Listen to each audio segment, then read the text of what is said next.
Saludos, saludos, muy buenas, ¿qué tal? ¿Cómo están? Bienvenidos todos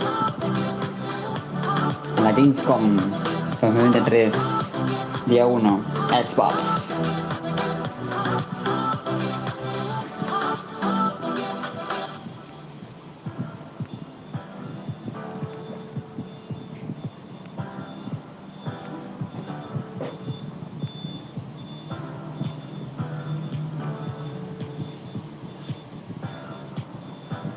Saludos, bienvenido, ¿qué tal?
¿qué tal? Muy buenas.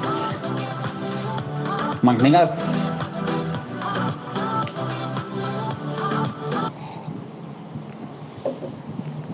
¿Qué pasa, tío? Se pega.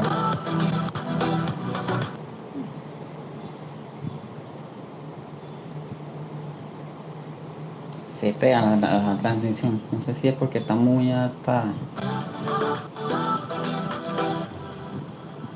Poner a 720. Ya. Muy alta la calidad. Y bueno, como pueden ver ahí, vamos a ver Starfield, una media horita de Starfield, luego Diablo 4, luego ID Xbox, ¿vale? Y lo siguiente es 33 Immortals, Microsoft Flight Simulator, Age of Empires 4 y a Phil Spencer, el jefazo de Xbox. 5 minuticos nada más, ¿eh? No creo que tengamos alguna sorpresa. Vale, yo creo que ya la sorpresa, esa tocha, digamos, se ha dado el día de ayer con respecto al Age of Empires 4 Definite Edition. Definite Edition creo que algo así, ¿no? Básicamente, pum, sin fecha, sin espera, sino ya puedes jugar al Age of Empires 4 en Xbox Game Pass. Yes.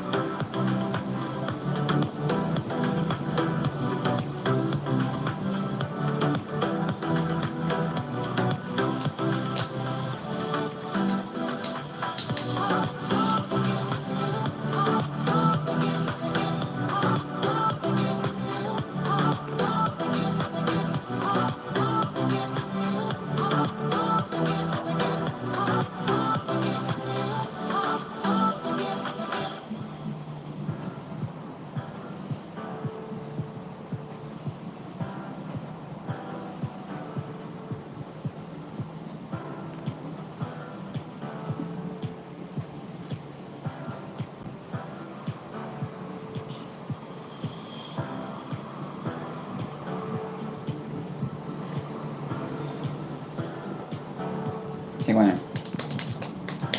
si vienen cositas. Ay, que tanto vamos a ver estos juegos.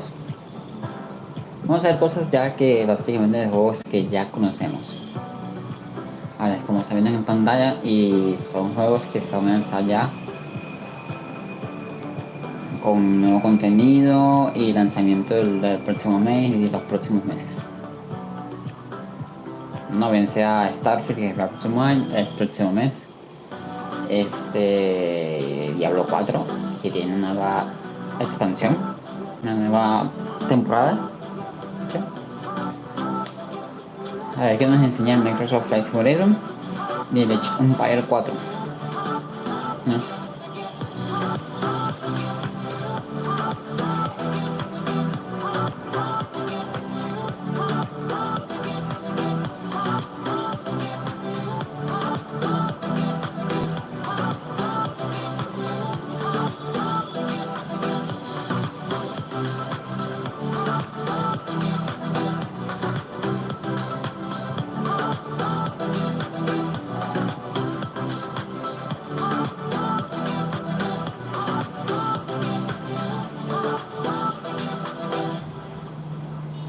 GAMESCOM.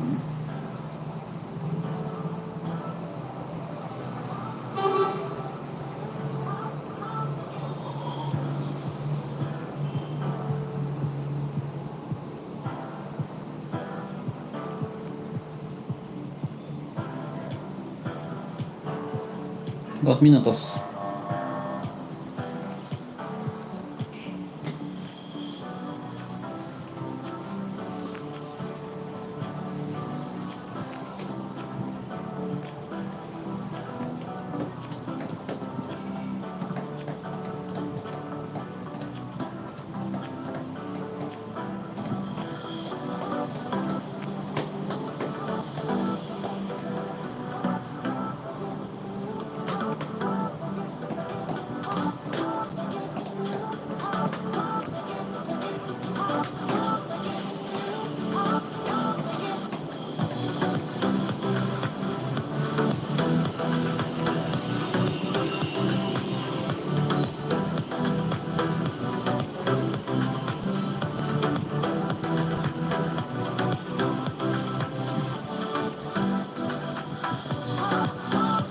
Un minuto.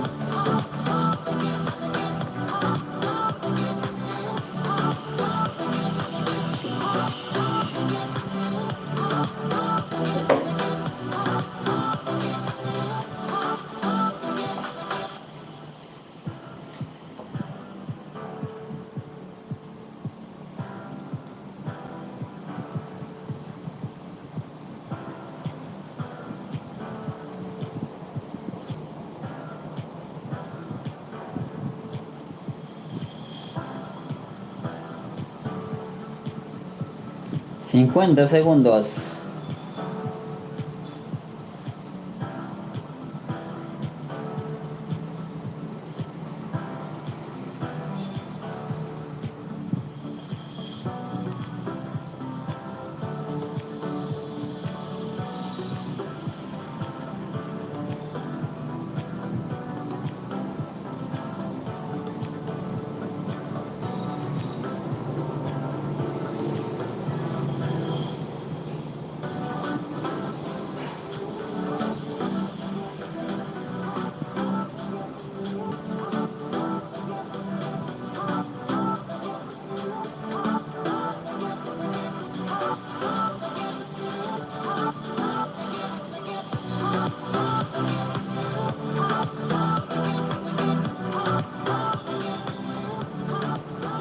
Llegó la hora.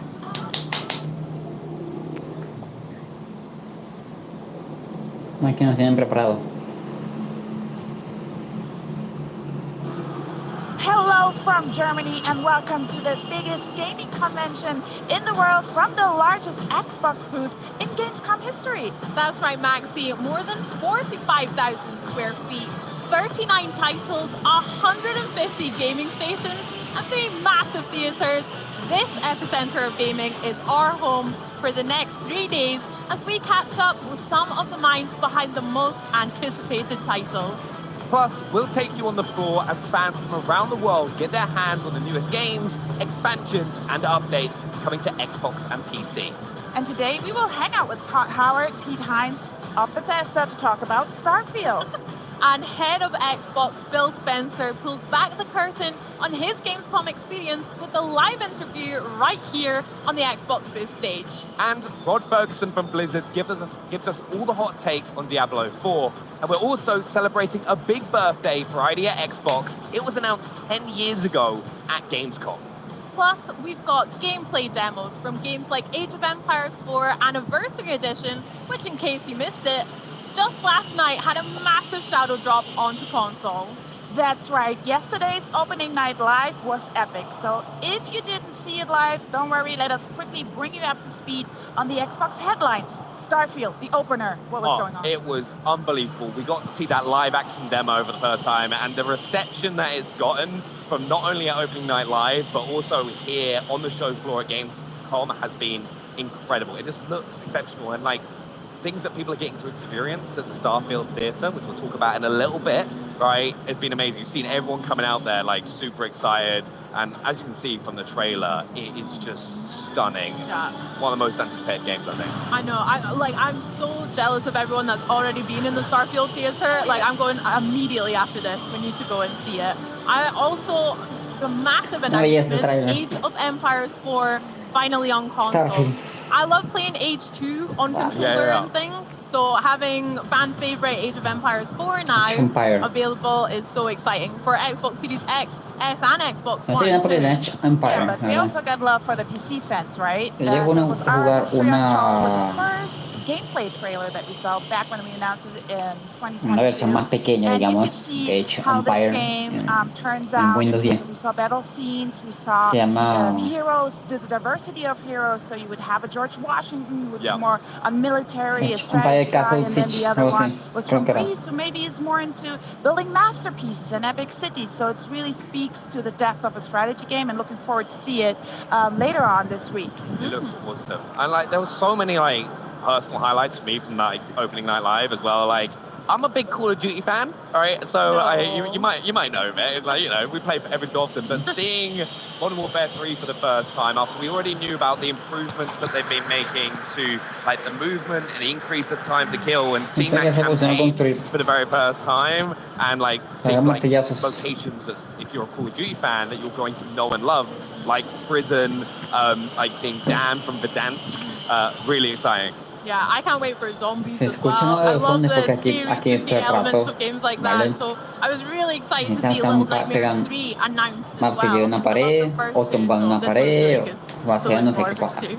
I also loved, it's here on the shop floor as well, the Black Myth Wukong as well. I'm so excited to play that because I love games like Sekiro and Wolong. It's like hard games. Any game that's like this difficult to complete, that's just you. I like a little challenge. Black Mighty What about Wukong. your personal highlight, Maxi? Yeah, definitely had a highlight, and that was the Sustainability Award. So we won Green Game Studio of the Year. It could be studio/publisher/company. And it's really about anything due to the core values that the company and Xbox brings to reduce your carbon footprint, but also how you built this booth, basically. What's up with reusable items? How do you set up the light? Do you use LED lights? And then the highlight of that submission, and basically how we won it, is the Developer Sustainability Toolkit that helps developers like 343, Epic with Fortnite to measure their energy consumption and the carbon emission. Yeah, it's also such a huge booth. So just seeing like all the stuff that's gone into it, just to kind of like help that side, is incredible as well.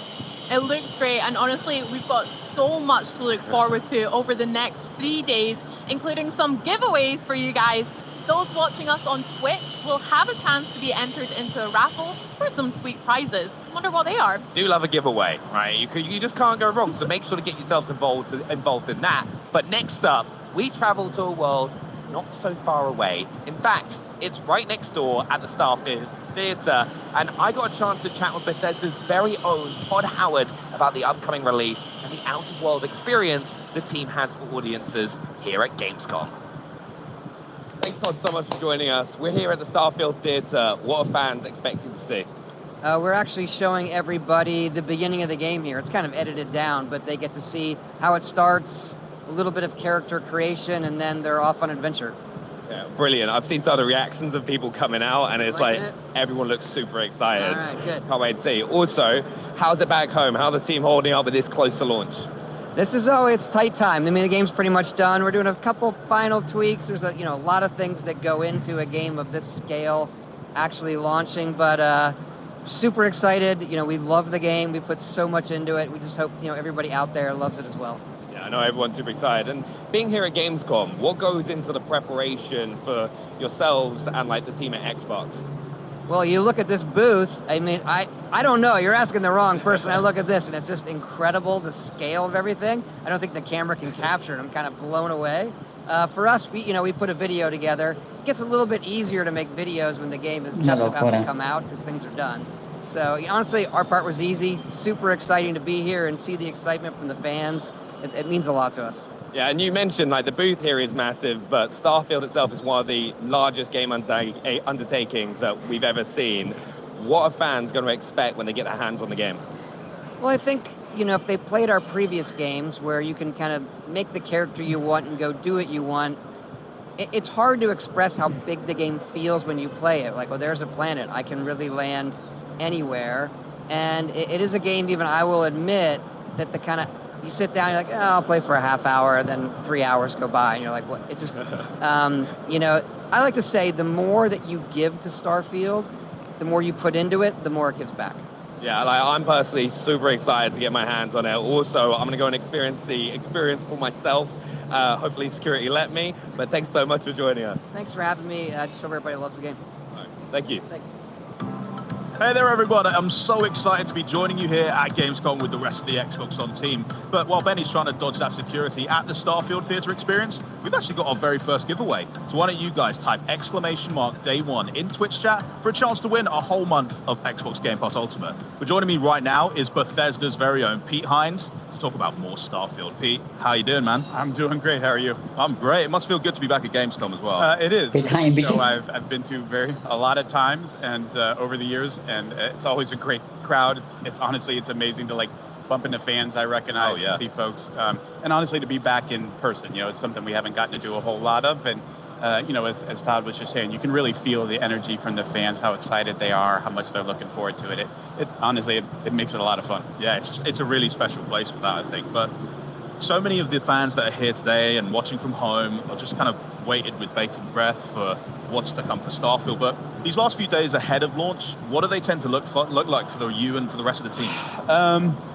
It's in some ways it's probably the most difficult part of a campaign. Because number one, how close it is. Number two, the amount of work that our teams right now, and shout out to all of those folks who are, number one, crushing it, doing an amazing job with the trailer at ONL last night and everything that's been a part of this campaign. They are working so hard.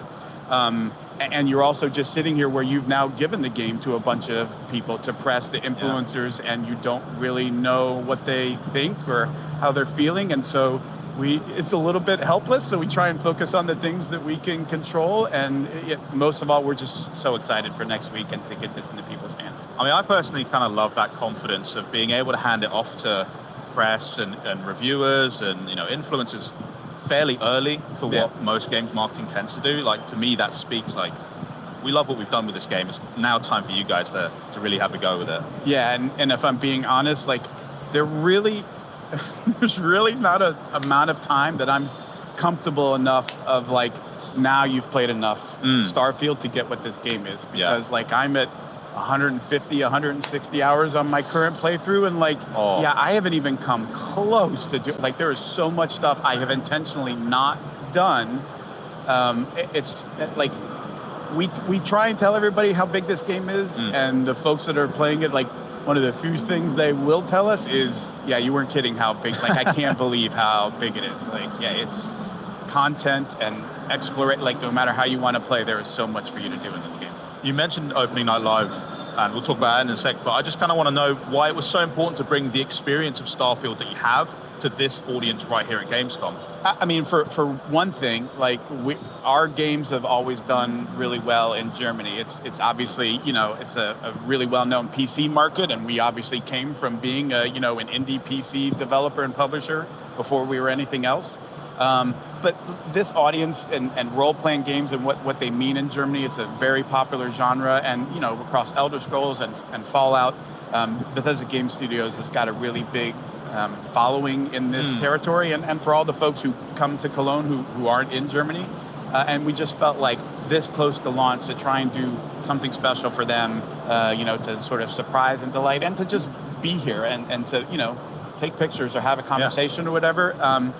We want to make sure that they feel as special as they are to us. It's cool for me to see that you've got that glass cabinet full of all the different Starfield paraphernalia. We got the Series X console wrap, we got the Constellation Edition watch, and that helps me feel at least we're so tangible. It's it's right there. I can even grab it. We're so close to launch. Plus, it's really good shopping for birthdays. Oh yeah. I want that. I need that. Yeah.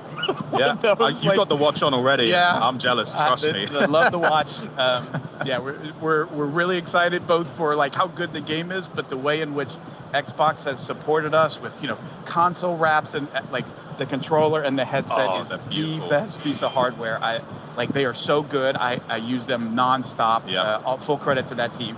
But across Xbox, the way that they have stepped up and supported and amplified Starfield in every way possible has been just awesome to be a part of. We're so pleased for all of the support that they've given us. You're just helping me dress my entire house in Starfield stuff at this point, so I'm happy enough as it is. Yeah, absolutely. We did get to see quite a lot of Starfield. You had a new trailer last night at Opening Night Live. Todd came on stage to chat a bit more about what that opening sequence looks like, that players can expect. But why don't you catch us up more on the news of the day, really, for Starfield? Yeah, I mean, first of all, I want to say, I am a few weeks away, whatever the number is, 6 or 7, from 24 years at this company. Wow. That is the best trailer we've ever made, and I will have words with anybody who says otherwise. It is my favorite thing. I had absolutely nothing to do with that trailer, full disclosure. That is my team. That is Aaron Losey's team going out and making that happen, and the tone that it hits, the way that it hits that feel of not just what it's like to play the game, but sort of the hopefulness, the lifting others up. I think it's brilliant. But you know, it's not just that. It's, hey, we've got wraps for your Xbox console. You know, something Xbox has never offered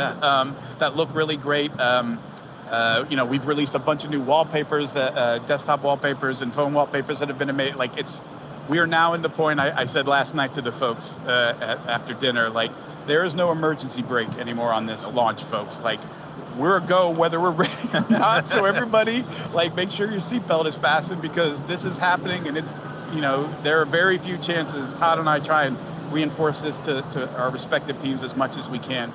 You don't get many opportunities at a game like this.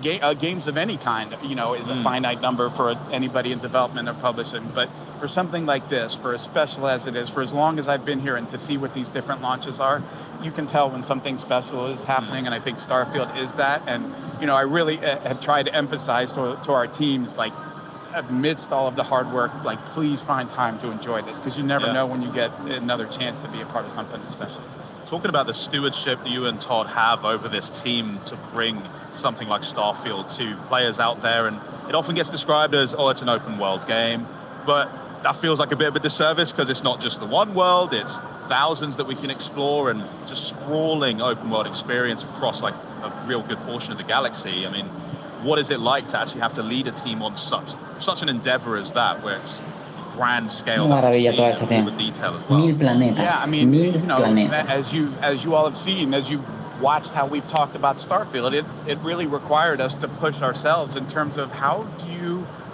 get the rest of the world to wrap its head around a game of this size and scope. I mean, it is literally, it feels when you're playing it almost like there are a bunch of different games inside of one game, and I get to decide how much time I want to spend in a way that you haven't really seen in a Fallout or Skyrim. I mean, those things are still, you know, oh, I can spend all my time just picking flowers in the Elder Scrolls. Like, yes, you can, but it doesn't feel as wholly different as, like, the entire space game that exists, the entire live on a planet, just like the freeform exploration, the combat, the which factions taking sides, the player. It's just amazing to see it all, how it all comes together. But explaining that to folks in a way that is digestible, you know, it's how you end up with something like Starfield Direct, which, I mean, it's basically a feature film that we created just to explain to folks and to talk to folks about. Not just explain what the game is, but do it in a way that I just thought was really authentic, and hearing from the people making it, how they think about both creating it, how they think about playing it, and seeing the way that resonated with players, I think was really special. One thing that really grabs me, I think, is the love that's being poured into like Radiant Quest systems, and just allowing those new and unique experiences for people to have, no matter where they are in the galaxy, whether they are just flying around in space, whether they are out there just maybe mining some rocks or looking at new fauna, flora, etc. It's a really cool way to involve them in new stories that they perhaps weren't searching for, but now they're being like collided into, and it's just juicy. You want to dive. And then because we made an irresponsibly large game, we take it to another level that I think, and this is one of the things I'm looking for. We've seen it ourselves. Like, I was just talking to a couple of folks from our Benelux office who were like, you know, they've both played, you know, about the same amount of time, like, you know, 40 hours or 60 hours, but their experiences were like, we didn't do any of the same things at all, like not even close. And just with that, and then the whole, like, locations aren't the same for every person. Like what you and I find going to explore this planet, I can't just tell you, you should go here and land here and find this. Like, yeah, that might not be there for you. Like, you get to find and have an experience that truly feels like your own in a way that I think folks are going to really enjoy and appreciate. Yeah, I mean, we got a little bite of that in the Starfield Direct, like you mentioned. I mean, Jamie Mallory literally coming out and saying, oh, well, hold my sandwich, I'm grabbing them all here. And it's just, it does speak to that unique way that every player can tackle whatever situation they do come across, or even just back down to character creation. And that jumping off point of deciding, here's what I'm going to start off as.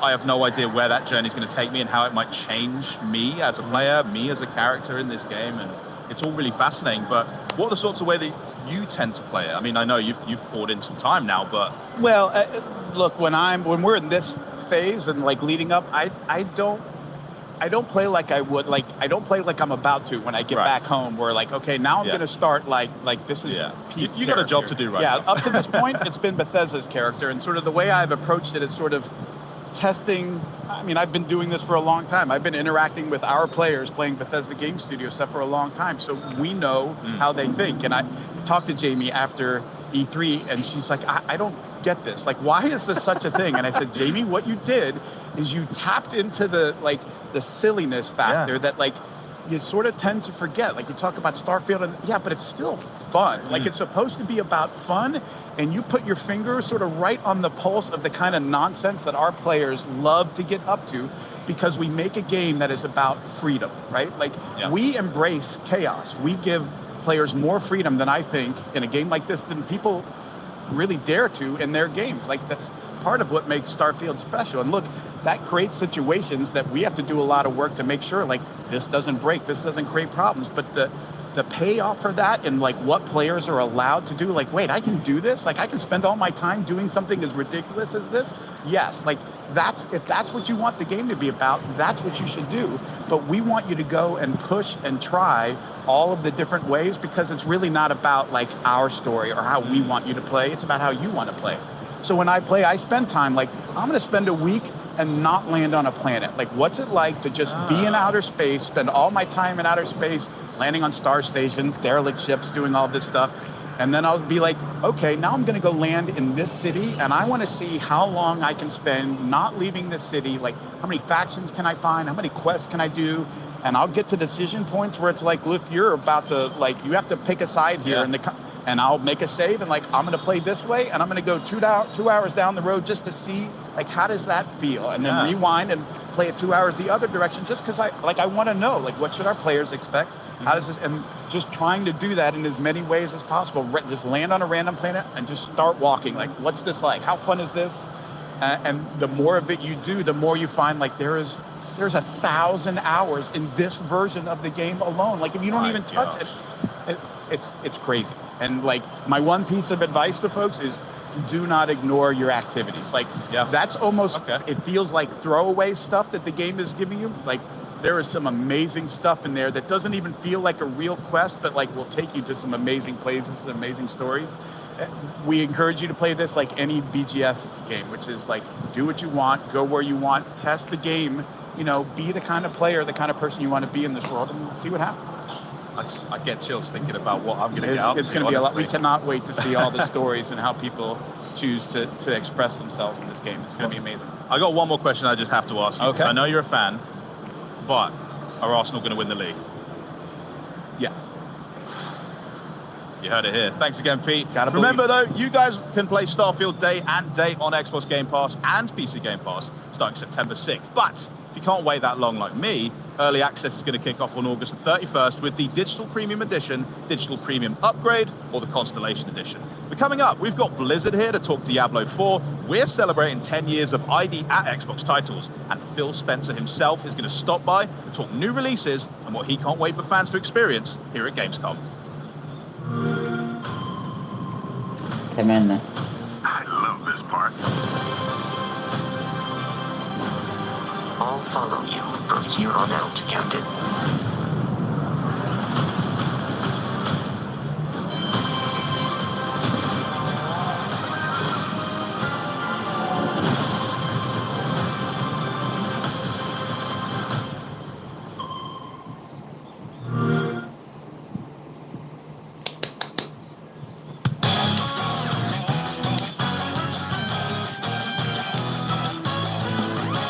Tú la persona. Believe me, I said that a day consists of more than 24 hours. That's the dark hour.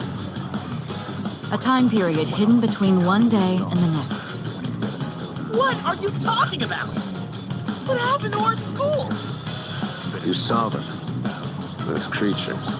We call them shadows. They only appear during the dark hour and attack anyone who roams free outside the coffins. Shadows can only be defeated by persona users. It's our job to defeat them.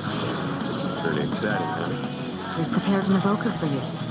We'd like you to lend us your strength. Come! Persona!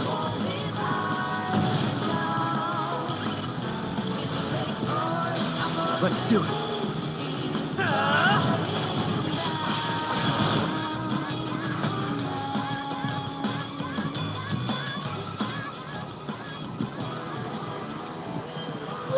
Hello everyone, I'm so excited to be joining you once again for Gamescom with the rest of the Xbox One team hosting the crew. Now it's time to head to the lands betwixt the high heavens and burning hells, and to be totally honest, I can't think of better guides than Blizzard's Rod Bergson and Chris Wilson somewhere next to me! Hello, how are we both? Are we well? Yeah, great. Good, love that. Right, Chris, I'm going to come to you first. So, Diablo 4, Season of Blood, was all over Opening Night Live last night, but I want you to wrap up some of the key announcements that fans should be super stoked about, just in case they missed it. Sure. So the Season of Blood will launch on October 17th. We're really excited. The reason why we named it the Season of Blood is we're actually going to be bringing vampires into the world of Sanctuary. Well, yeah, makes sense. It's not like you're turning the whole place into a bright red swimming pool. There are other reasons, yeah. Precisely. So what's really exciting about that is we're going to have a new quest line. There's going to be a new villain, a vampire villain, who's basically bringing his minions into Sanctuary. And you as the player need to obviously thwart this threat. And in doing so, you'll partner with a vampire hunter, voiced by Gemma Chan. Yeah. So we're super excited to have her join the cast, the talented cast of voiceover actors on the game. In addition, you'll have access to new vampire powers. So that's really going to change up the gameplay for our players. Yeah, big time. Really excited about that.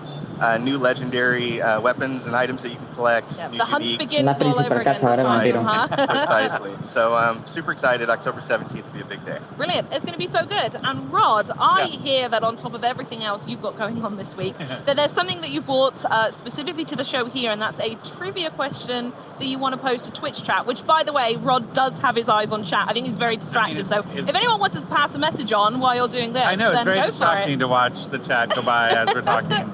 I do have a question, and he almost ruined it. So I was watching. I made a point not to. I didn't know. The question is: we announced last night that Gemma Chan is a character in the Season of Blood. What is the name of that character, the vampire hunter who is going to guide you through your journey of the Season of Blood?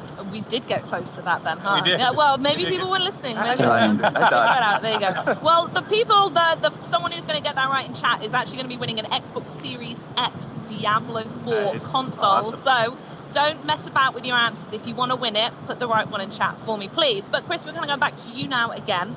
With Season of the Malignant in full swing and thoroughly on quick resume on my console as well. I want to know, with the approach of Season of Blood coming up, what have you learned so far from the reactions to this first season? So player feedback has been very important to the team. So throughout development, and obviously as we kind of got through launch, we've been very keen on understanding what are the emergent themes, what are the things that the pain points that players are experiencing, and how do we fold those fixes into our future seasons. And so for Season 2, there are a number of quality of life improvements that we'll be adding, in addition to all the really cool content. So a few examples, inventory space with gems in particular has been... Because I do find myself going back quite often going, I like these, I do something with them, but you just need to get out for them. Exactly. I like picking up everything. Even when I get to high level, I'm not just picking up the yellow stuff or the red, I'm getting everything. So that's a good one to know. Yeah, so we'll be making some changes there to make that easier for players to manage. Similarly, there's some improvements around our resistances system, how we manage resistances and vulnerable for players. So yeah, just always trying to look to improve, take stock of the things that are pain points and how do we make that better for the future. I think the Renown system is something that's a real great example of that as we go through the different seasons. So at launch, the Renown system, which was go do all these different things in the world. Well, when at launch, we intended for you to do everything every season. Yeah. And we heard lots of feedback in the preseason, oh, we don't want to find the altars of Lilith. Oh, we don't want to clear the map again. So for Season 1, we made a fix, and now you took that with you.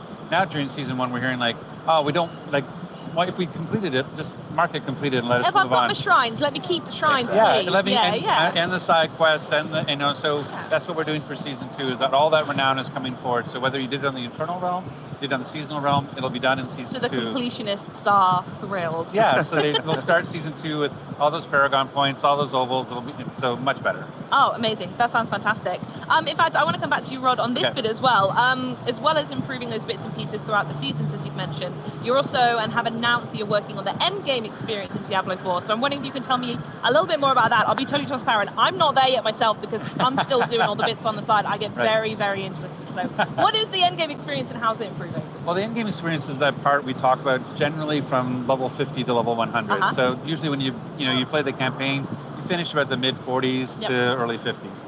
And so one of the things we want to do is, as we've been, looking at the different seasons, each season we want to keep enhancing that end game, give people more things to do. And we're doing that for season 2. We're introducing these 5 additional end game bosses that along the way that you have these milestones that to start at level 55, and as you go up, you have this new boss to go after to test your build and challenge. But what's really cool about them is that they actually will drop uniques and are uber uniques, which have a very low drop rate. These have a much higher drop rate of those, those unique things that could really make your build shine. And so that's going to be really exciting to be able to go and farm those uniques from those bosses. And it even leads into season 3. We're not really talking that much about season 3. Oh, darn it, I'll just go then. But no, we've already talked about leaderboards, and that's something that we're really excited about for season 3. So again, every season we want to be like, okay, how can we continue to make the game better for players? And Endgame is one of those things. Yeah, and then vampires. Yes. Point number 2 on the list, vampires. And vampires, yes. So, I mean, it's all about the blood. Exactly, it's season of blood. There you go. So the last thing I want to ask is, if anyone in chat or anyone anywhere has been in any major city in the last 6 months, you will have absolutely seen some Diablo 4 mega marketing that's been going on. You've also had collabs with Halsey, Megan Fox. If you're in Berlin, there was a Lilith statue. In London, we had a chocolate shop.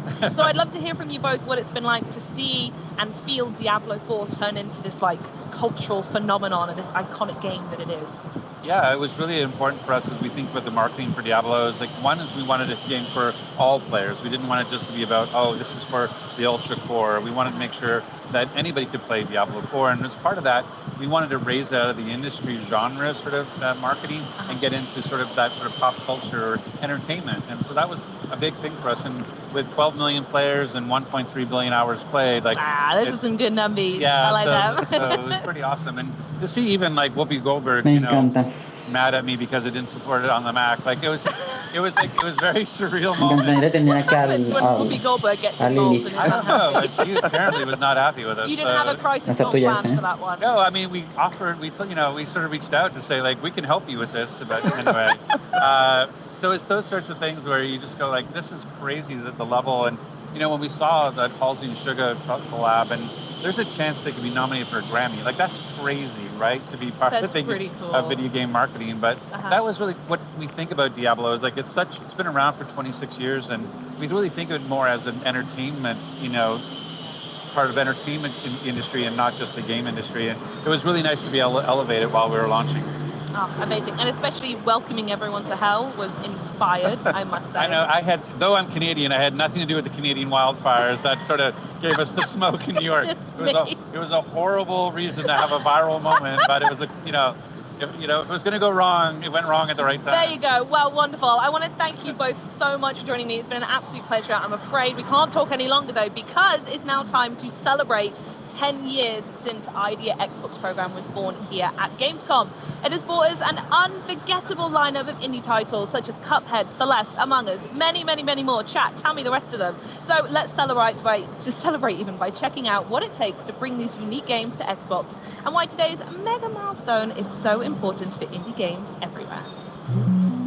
I think the true innovation that is happening in the industry for games right now is actually happening in the independent space.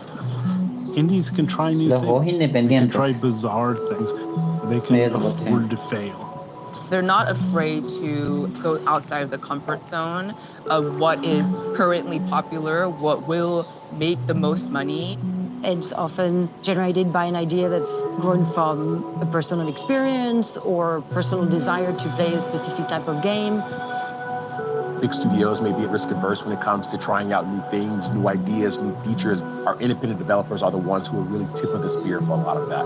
They're taking risks, they're bold, they're the ones that are really doing the innovating and helping to attract and welcome more people to the space. El Project Spark, yo lo llegué a probar en Windows 10. I've been making games since 1985, before there really was a game. Back in the day, the indie scene was shareware. You put shareware on a floppy disk and get it out there to as many people as possible. You could always make games, but getting them in front of people is always a problem. There's a lot to do because true indie developers are responsible for the game, obviously, and then also marketing and PR and distribution. We all came with this kind of old school mentality that you needed a big publisher, you can't build your own team, and all of this mindset that kept our thinking a little bit too small. And I think a lot of that changed in the early 2000s with the rise of things like the Xbox program and Steam and all this stuff. It was really a different time. We were just at the dawn of digital downloads. And today, it just seems like hard to even imagine that there wasn't a world where everything was digitally downloaded. But Xbox Live Arcade clearly showed that like digitally downloading games was like an amazing way forward. The first games I worked on for XBLA were Joust, Robotron, and Defender. But quickly, developers saw this amazing opportunity. Like, wait a minute, I can make a game for a couple dozen megabytes and sell it directly to consumers for $5 or $10 or $15.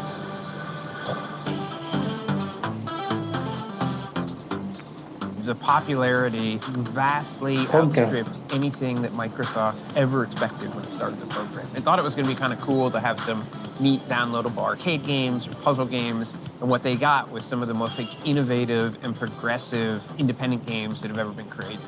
And you saw games like Castle Crashers and Braid and everything else just explode. Was actually happening faster than Microsoft could really respond to it on 360. And as we got into the Xbox One era, we realized, we needed to take the next step for independent developers. So I was one of the people who helped co-found the ID program. We were seeing an opportunity where more independent developers could create games without having a publisher. Back in the day, it was really hard to get dev kits. To get games on Xbox, developers needed kits. And so we made a commitment early on that every developer was going to get access to 2 dev kits at no charge. We knew if we could do those things, make it easy to ship, enable developers to do what they want, to be their own publishers, we knew that we would be giving Xbox players access to this amazing variety of content, and we knew that Xbox players would respond. The next thing was to go to Cologne and announce it. Here we are, it's that time of the year again. Cologne, Germany for Gamescom. My favorite time of the year. We had more than 1,000 people apply in the first hour after we announced it until the website crashed. I think the big thing that we understood by the end of the show was oh my gosh, we have so much work to do. Boom! That'll slow them down. We wanted a program that made sure that people who we had never heard of would be able to come to Xbox and have fantastic success. And so whether you were a long-standing developer or whether you were 2 brothers in Canada who had a bonkers idea to hand draw every frame of a video game, we wanted to make sure Xbox was there for you. Our original team started off with my brother Jared Moldenhauer, and I always puedes crear una historia, o sea, literalmente puedes crear una historia, puedes crear un mapa de aventura con obstáculos, como sea, y modificar el mapa Studio MDHR at the time como quieras. A wonderful small family based in Canada who had this de todos los tamaños y formas. They had a vision for a game that's unlike any game anybody's ever made before. You can say, oh, there's been running gun games before. There's been hand-drawn games hay dos opciones. Nobody ever thought to put them together. Tú puedes entrar a las creaciones de otros jugadores con el Create Spark. The art style of Cuphead was influenced heavily by 1930s rubber hose cartoons. So we took that art style and married it with the retro games from the 1980s era that we grew up and loved. Marrying those two together was the byproduct. The game is so cute, it's beautiful, it's also very challenging. It was less a choice of us wanting to make the game hard just to make it hard, and more of the fact that Cuphead had to be hard. Crear tu propio juego. Así, de esa manera funcionaba Project Spark. Pero no sé qué le pasó, de repente The thing that stands out in my mind se acabó el was soporte down y in ya LA está. at E3, Pero no recuerdo qué fue Cuphead. exactamente lo que pasó. ¿Yo recuerdas? The date, and everybody goes crazy. But it was just such an amazing moment. That feeling is still very raw. I almost get choked up sometimes when we talk about it because, you know, we talk about how we had put so much on the line.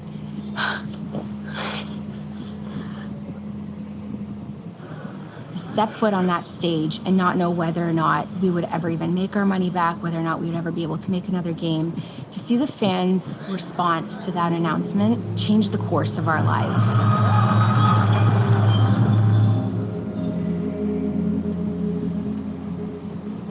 They've had so much success now.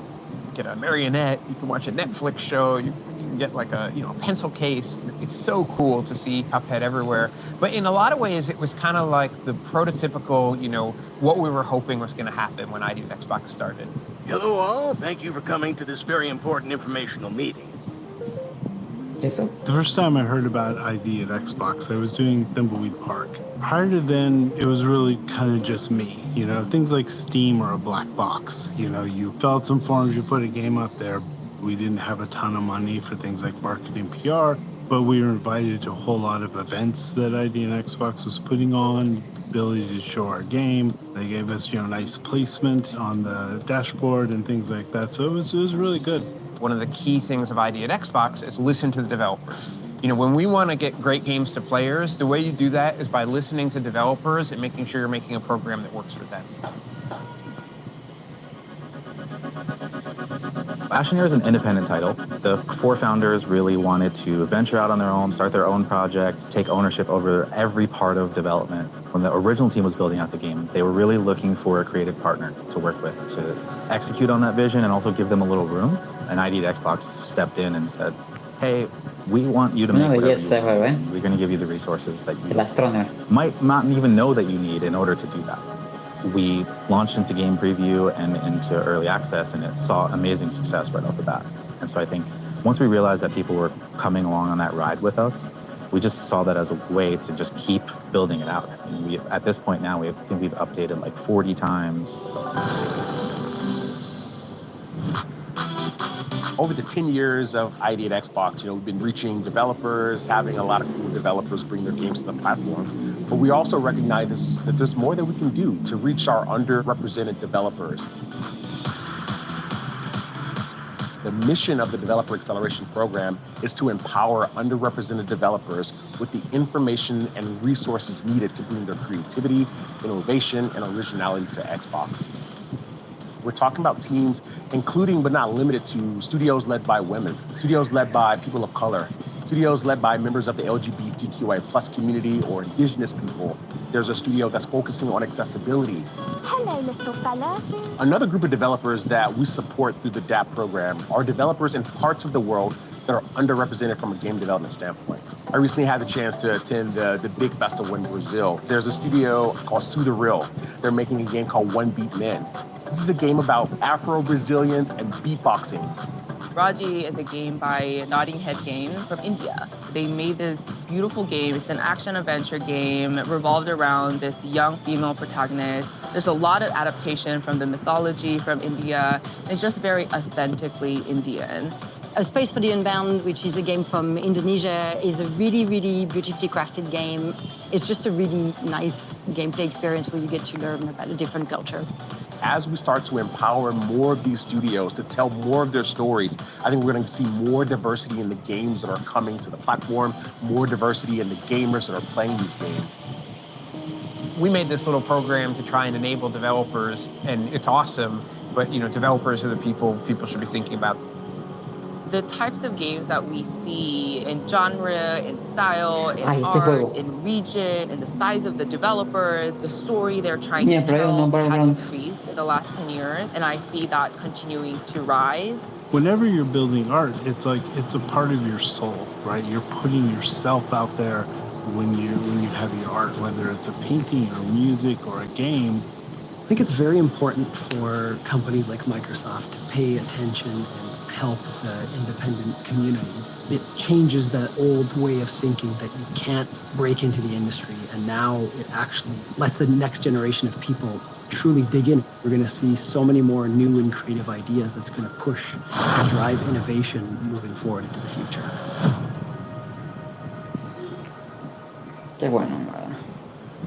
Joining me now is a true champion of indie titles, Mr. Chris Charlotte. Chris, how are you doing today? Oh, I'm doing great, thank you. Awesome, it's so good to have you here at Gamescom and chat to you where it all began for Idea Xbox. 10 years ago, in 2013, Idea Xbox was born at Gamescom. Can you tell us what a decade really means to you and the team at Xbox? It's really amazing because it feels like it was yesterday. I'm walking around, I'm getting all these memories, and it feels like yesterday, but it's actually 10 years, it's like 20% of the length of the game industry ago. And to me, the fact that we're still seeing incredible support for indie games just shows like how foundational they've become to Xbox and to the game industry too. So it's just super cool. Yeah, super cool, I totally agree. Speaking of memories, things like that, I hear there's quite a fun story about Gamescom and how you came about with the name Idea Xbox. Care to share with us? Sure, yeah, so now it can be told. We changed the name of the program 3 times in the 3 days before Gamescom. So we started with a name, we all looked at it and trying to convince ourselves it was okay, and we were like, oh, that's not it. So then we had another meeting, we had our new name, and we were looking at it, and it was a 3-letter acronym, which we love at Microsoft. We have the Developer Acceleration Program, 3-letter acronym. But somebody just looked at it, a VP, and he just walked up to the whiteboard and crossed it out and just wrote ID at Xbox, independent developers at Xbox. You can't make it an acronym, you have to say it. It's just too important to like leave to an acronym. And we're all just like, that's it, we're ordering new business cards, and we ordered business cards for the 3rd time in 3 days, and changed all the press releases, and 10 years later, I think it was a good name. I think so too. It fits so well, especially for all of the games that I'm really excited to get hands on stream, as well as on the booth floor here at Xbox. I mean, we were chatting about Thirsty Suitors. That is one that I really can't wait to find out about. And Little Kitty Big City, obviously. Can you tell us about some of your highlights that you're excited for fans to see over Gamescom? Oh yeah, well you just named 2 of them. Another Crab's Treasure is another one. It's a Souls-like where you play a crab, which is everything I want in an indie game. And I actually just played Island of Winds like right before we went on, and I hadn't played it before, and it is creepy as heck, and it's just so good. I mean, I only got to play for like 5 minutes, and they just do such a good job of creating this atmospheric, creepy village that I'm just about to get to the first house and explore, and then now I'm here. But yeah, that game looks really cool. Cocoon. I think we have about a dozen games here from the Idea at Xbox program, so super excited for people to check them out. And we've even got a couple games behind closed doors for the press to look at, and so very exciting. Awesome. We need to have more of a chat and go and play these afterwards, because you named 2 of my favorite things. Souls-likes and horror games, so I can't wait to find out more. So that's what's happening this week and in the present. Can you tell us a little bit more about the future of Idea Xbox? Yeah, so I mean, Idea at Xbox has always been about empowering developers, and at GDC we announced we were going to make a couple changes to just try and do that better, always trying to improve. And actually Monday, we launched a new portal for developers in the Idea at Xbox program. If they go to their dev portal, you have to have an NDA and all that kind of thing. You can now directly pitch a game to Microsoft for a deal such as Game Pass or another deal opportunity. And it used to be that you sort of had to like meet somebody or know somebody, and we're always eager to meet people, but we can't meet everybody. And now any developer is going to be able to pitch their game, and we think that's just a great step to making sure that we see all the awesome content, and that means we can find the best games to share with Xbox players. Sounds great. Definitely more accessible. I'm going to check out how to sign up as well. Where can developers find out more about that then? Yeah, if they just go to xbox.com/ID, they can learn all about the program. And if you go to our YouTube channel, you can see lots of cool games. We all love cool games. Well, Chris, thank you so much for chatting with us.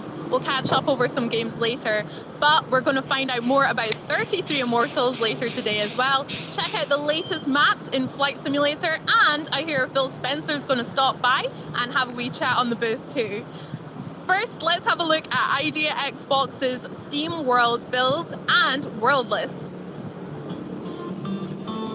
You see all those stars up there? That's where we'll live once we escape this world. How will we get all the way up there, Pa? I'll show you, hon. First, how about we build us a nice little town? Okay, let's go.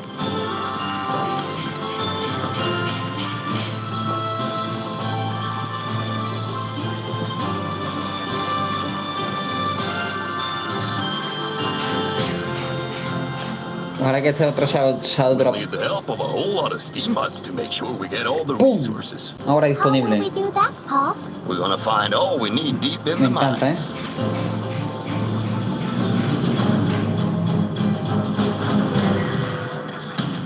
Hacer minería. In the mine, Pop? No, I'll leave that to the professionals.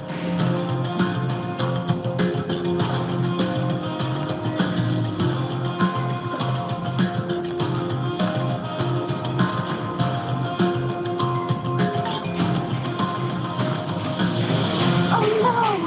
Monsters! What do we do now? Let's build Qué a guay, tío. Construir tu ciudad y tienes una minería. Y las defiendes de los peligros y demás. Recolectas recursos. Hey, what are you doing? They're collecting pieces of our rocket, hon. Wow! When do we leave? Real soon, hon. How about you search us a new home? Guau, tío. I'll be at the observatory. I'll look for the La ambientación me encanta. star. It will also have Visualmente es una belleza total. Diciembre 1 de 2023. Lo voy a jugar.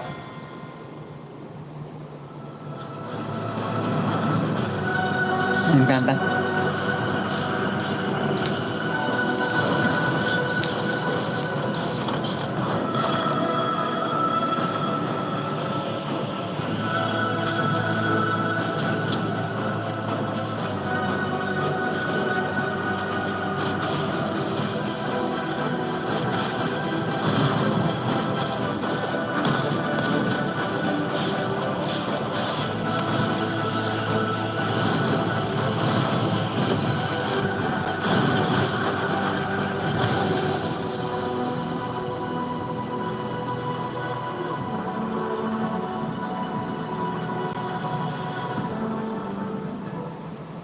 Hello Gamescom, it's Melly and I'm so excited to help host this massive Xbox. Pero más el anterior. We've got so much in store throughout this show and I can't wait for you to see it.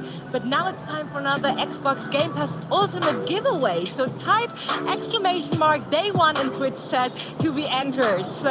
But that's not all. We've been excited about this next title since it's made a splash earlier this summer on our Xbox Game Showcase and Extended. And now we're going to talk about 33 Immortals, and for that we have Nicola here. So Nicola, welcome. How are you doing? Thank you. I'm good. Gamescom is always fire everywhere. It's fun. It's energizing. I love it. That's so amazing. But first off, we got to start with a feature fans are excited about. So tell us more about Pick Up and Raid. So what can fans expect? Yes. So traditionally, like in Raid, you have to like create a big group and plan a lot of things to like solve these kind of intricate puzzles. On our end, we want to try with 33 models to change the vibe of this and do a fresh take on this. Yeah. So what we want to propose to the player is that you open the game and you just jump into a fight right away, like without any wait and any planification. So let's say you're a player, you're alone, you go in alone and you just go through a portal and you'll be already fighting hordes of monsters and epic bosses. And you won't do it alone. You'll be also with 32 other players. So what if I don't have 32 friends? Exactly. Well, who does? Well, we do have 32 friends minimum. I hope for you. But let's be honest. Do they play always the same game as you at the same time? No, they don't. And I think on my end, I only have like 2 or 3 that are at the same time playing the same thing. And this is what we wanted to also like avoid. It's going to be a seamless experience where you just jump in, matchmaking will be done automatically, and people will just join in. You can join alone and also with other people as well. You'll be able to queue up with a little party if you want of your own with friends, because we have friends, right? Of course. And then you'll be able to join and face all the different challenges and have tons of fun. That sounds so amazing, actually. But what is your take on usual raid-like player roles? I'm sorry, can you say that again? What is your take on usual raid-like player roles, like tanks, Yes. support? So on our game, what we wanted to tackle is the fact that we are different, but in the same time, all the players start the same. So all we do with this is that we equip a weapon, and this weapon will define your role. We will use 4 different roles, tank, support, range, and melee. So, for instance, we have the Bow of Hope. If you take that, that means you have a bow, you'll do damage from afar. That's more my style and more my gameplay. And this is like just our range fighter. On the other hand, we have the Justice Sword, and with this one, you can dash, you can do dish a lot of damage, and also you have a special attack that makes you guard, so on the tank role. We'll make sure that we build these weapons to have all these roles supported. We are now working on the support and also on the melee one, and all this together will give like good gameplay combination. That sounds so amazing, Nicolas. And I mean, this game is about so much more than just life and death. So please take us through how players begin the story and what progress it means to your like overall goal. Yeah, so our game, in fact, we start as a player that now is dead and is going to eternal life. Okay. And in fact, in this, the Almighty looked at you and saw that your life was full of sins and problems, so he's giving you eternal punishment. So it's not dramatic at all. So we're fighting the last judgment, basically. Almost. Okay. So then, when you go into the game, we took inspiration of the Divine Comedy by Dante Alighieri, which is a poem from the 14th century, an Italian poem. And you start in the dark woods, this place where all the players will gather, and you're this like wandering souls, and other souls will come, and you just don't wait for your eternal life. You want to challenge the Almighty. So you'll take all these players with you, and you go to the gate, and you go through Inferno, Purgatorio, and then Paradiso, while facing tons of like monsters and epic bosses. And then after that, you will go through these things, but you may also die. Dying is part of the process. And, well, as bad as it sounds. But I got you. And we want to make sure that every time you'll play, you'll get some new potential upgrades. We have like a perk system that you'll be able to equip that will affect your weapons, your stats, and you'll get more and more experience the more you play, the more you'll be accustomed to the game, and then you'll play through more and more, and the more you'll go, the more you'll be able to like go through all these challenges that are just ramping difficulty through the whole game with all these 3 steps. That sounds so amazing. But Nicolas, can you tell us a bit more where the name comes from? Yes. In fact, to do 3 more lows, we at the beginning of the game, the development started in 2018, and we are a small studio, and we decided to have a brand new team that will take care of this game because it's an online game. It's something different that we did before. So it started with 3 people, and now we're 22, which is pretty nice. And at the beginning, we wanted to have we wanted to have 100 players. We were a bit dreaming. Of course. Which you is have good. to dream big, right? And then you condense it to something more manageable. Exactly. It's exactly this. Through brainstorms and realizing what we need to make sure that the raid experience is nice and enjoyable. And also by discovering that in the Divine Comedy, every chapter has 33 chants. Chants, C-H-A-A-N-T-S. Then we realized that, maybe 33 is the magic number. And it was the perfect number of players, and then it created the 33 Immortals title. That is such a cool story. Thank you for sharing it. And can you tell us a bit more about the art style? Because it's not only fun to play, I bet. It also looks amazing. Yes. So, in fact, at Under Lotus, we are renowned, I think. I'll say renowned to do beautiful and crafted game in 2D art style, which is for animation and all the scenery everywhere. It's beautiful, and it's a challenge because on our end, and as you see on some of the gameplay, it's a top-down view, so it's a different view that we haven't tackled before. And the fact of keeping this aesthetic that is very hand-drawn with the challenge of having this crisp gameplay and good gameplay experience, it's a challenge, but we did it, and we're very proud of what we have right now. You've been working on it since 2018. That's a lot. Very, very long. That will be launching soon. How many times have you changed directions? Not so much. In fact, it was more a matter of having not so much people, and then it takes time because you're not a big team. And the team got bigger. It's nice. Now we're 22. We're super happy. But when you are a few people, it takes time before it just develops. And yes, there was some changes here and there, but it's just normal through like game development, and we're pretty happy of where we are right now currently. That sounds so amazing. So Nicolas, finally, when can the community get their hands on the game? So when can we start playing? Yes, so we're an online game, so we'll need help and feedback of player before our launching date. So early next year, we will clearly have some moments where we'll need players to come in, and players, please all come in, go subscribe on 33immortals.com, and you can join our Discord as well to join the community.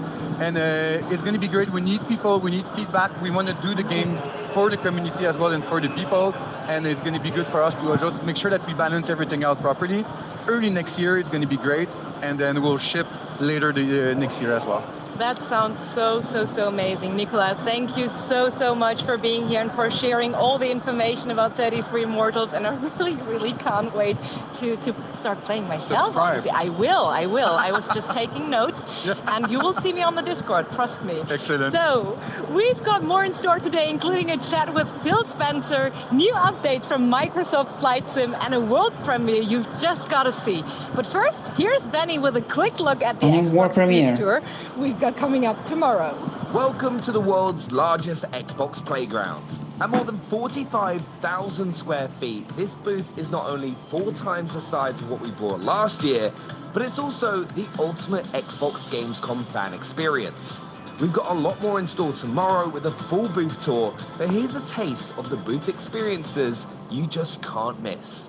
The first thing everyone will see is the huge Starfield experience towering over the booth. This is a 300-person theatre where fans will be able to experience the opening of the game for the first time ever.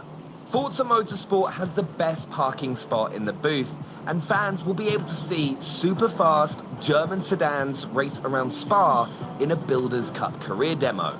We're also celebrating Porsche's 75th anniversary with a beautiful Taycan and 6 custom Xbox Series X consoles. We just shadow dropped it at One Night Live last night, but fans here don't need to miss out. We're giving them a chance to play Age of Empires 4 on console with a controller. Then there's the chance to play the new medieval fantasy masterpiece, Towerborn. Looking for a new and unique title, the Idea Xbox experience should be your next stop. Plus, we're celebrating ID's 10-year anniversary. Then it's Cyberpunk 2077's turn to WoW, with game stations featuring the new expansion, Phantom Liberty. Now here is a selfie that I thought I'd never take. Leave it to the Elder Scrolls Online to shake me to my very core. And right over here is where you can get ready for takeoff with Microsoft Flight Sim. Plus, fans of the Zone can finally get their hands on Stalker 2. Want more booth action? Stay tuned tomorrow when we walk the floor.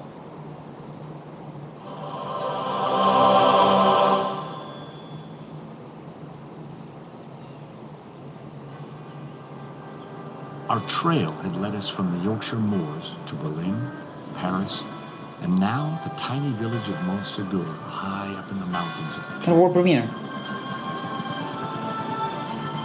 So here I was, remembering a murderous clown, a deadly explosion, and a day that changed my life forever.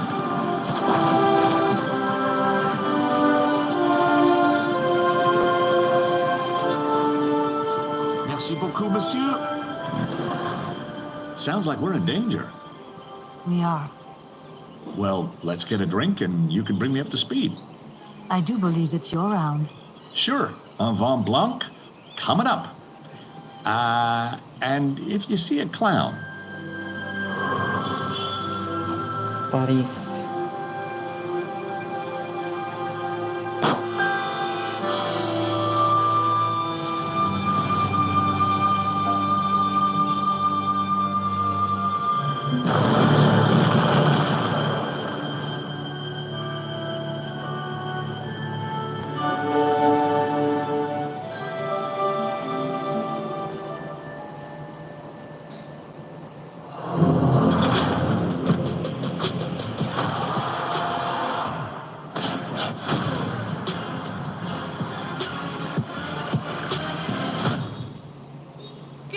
afternoon, and thank you for flying with us. On your left of the screen, you'll see my lovely guest, York. Hi, York. How are you? Hi, I'm doing great, Bex. Good. And on your right, you'll see our giveaway that is now live in the Twitch chat. Now, York, it is great to have you back at Gamescom this year with Flight Simulator. You guys have really been soaring to new heights recently. Can you tell us what you've been up to?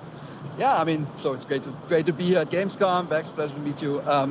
We've been on quite a journey over the last few years with Flight Sim. We just celebrated our 3-year anniversary, and we couldn't be happier. Both the core Simmer audience really have embraced the Sim as the home of their hobby.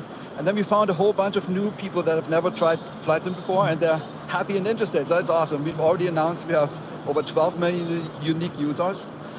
But some of the stats are just incredible. Like there have been over 700 million flights taken, 77 billion miles flown.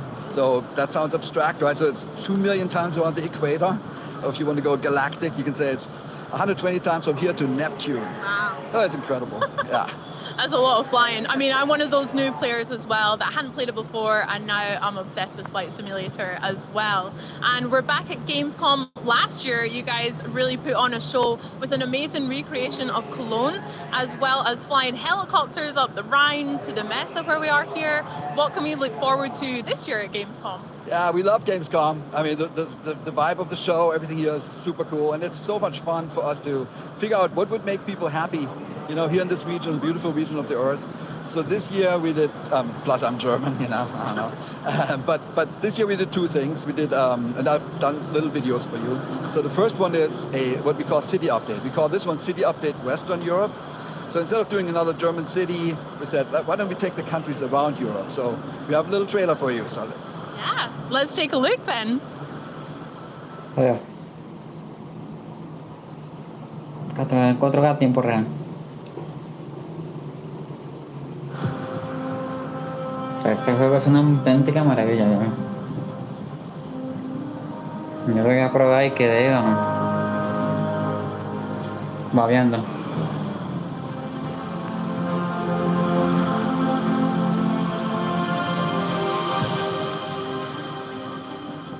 Te da una tranquilidad y una paz este juego que no sé ni cómo explicarlo, la verdad.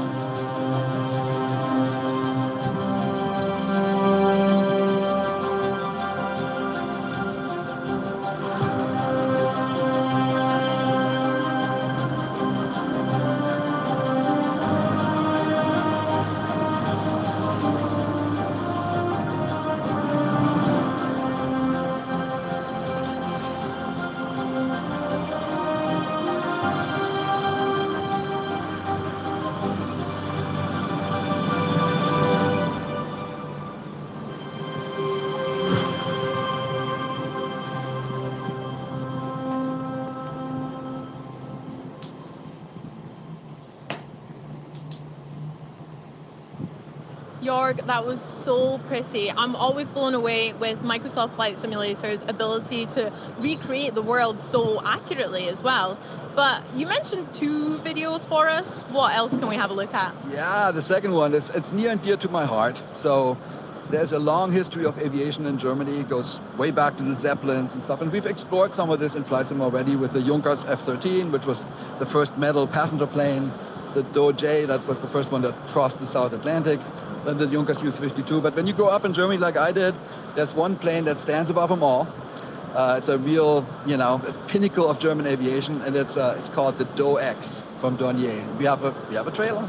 Let's look at the trailer then, the Doe X. A ver.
my goodness, I can't believe they could fly something like that. I mean, those wallpapers alone are fantastic.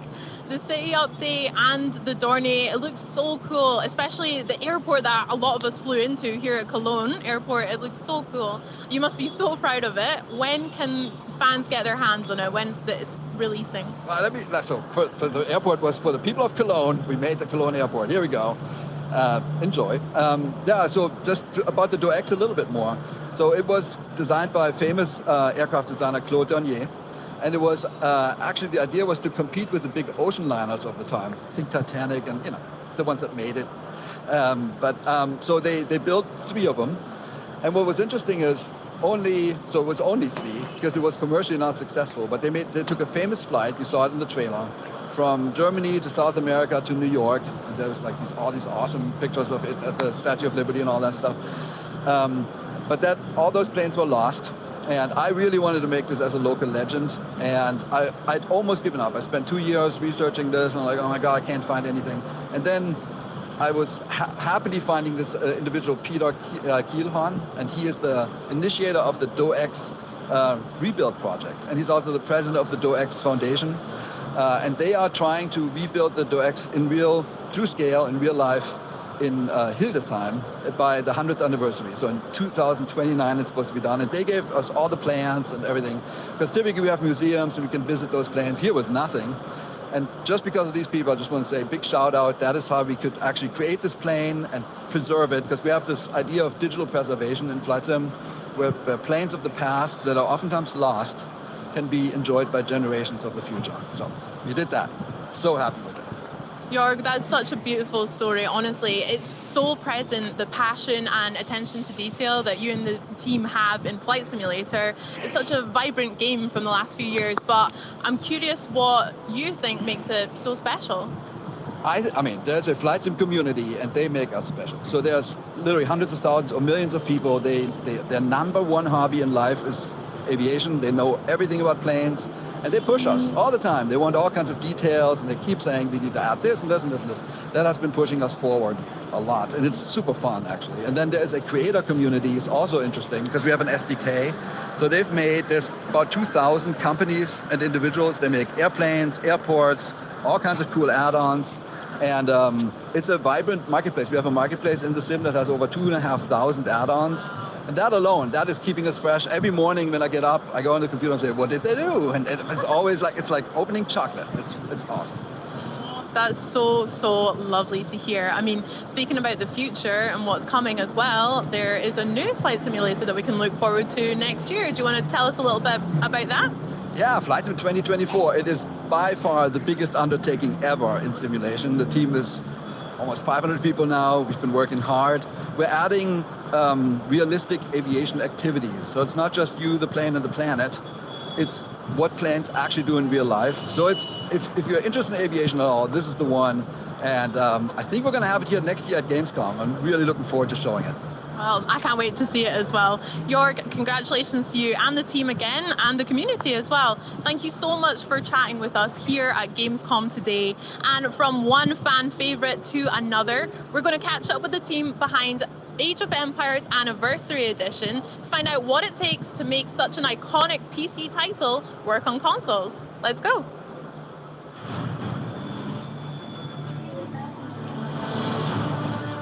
Welcome to World's Edge, home to the beloved Age of Empires franchise. We've been on a journey to continue the legacy of creating world-class real-time strategy games that started over 25 years ago. That legacy is all thanks to you, the fans. You inspire us to develop new ideas and evolve our games. In 2021, we partnered with the award-winning studio Relic Entertainment to push the franchise into a new era with our latest title, Age of Empires 4. It was a global event that heralded a new chapter of storytelling and strategy. Age of Empires 4 humanizes the compelling stories from that historical time and presents a new perspective through engaging gameplay. It challenges you to make history your story. And what better way to do that than with a trebuchet? Did you hear that whoosh? In the first year of Age of Empires 4, we added new civilizations, new seasons, and features that fans were very excited about. But there was always something else that fans wanted. We kept hearing the same thing over and over. When are you bringing it to Xbox? We're so excited that finally all the content in Age of Empires 4 is now available on the Xbox console. But figuring out how to make it for a console audience was easier said than done. It was impossible to go to any social media platform where the Age of Empires account was posting, where there was not a comment underneath saying, when is it coming to Xbox? We knew that it was important, especially from the perspective of being able to bring RTS and Age to as many people as possible. We'd been talking about it for a long, long time, but it had always come back down to that key factor of getting RTS from PC and mouse onto a controller. You get the defensive stance like, you can't do this. Like, well, why do you feel that way? Well, I'm gonna have to like move a fake mouse around. Okay, we're not doing that. A controller is a drive mechanism. You're driving a character, you're driving a viewpoint.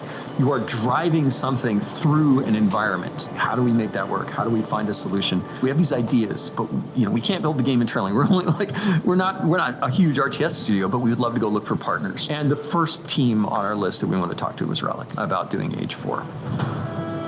Relic has been making RTS games for 25 years, and Age of Empires has always been a reference point. It's truly a global effort between so many different teams: Climax, Forgotten Empires, Relic, and the World's Edge. World's Edge brought in Climax Studios in the UK, who had a background in console games. Climax Studios is a real powerhouse when it comes to user interface elements. And we felt that they could bring a unique perspective to building out the control scheme.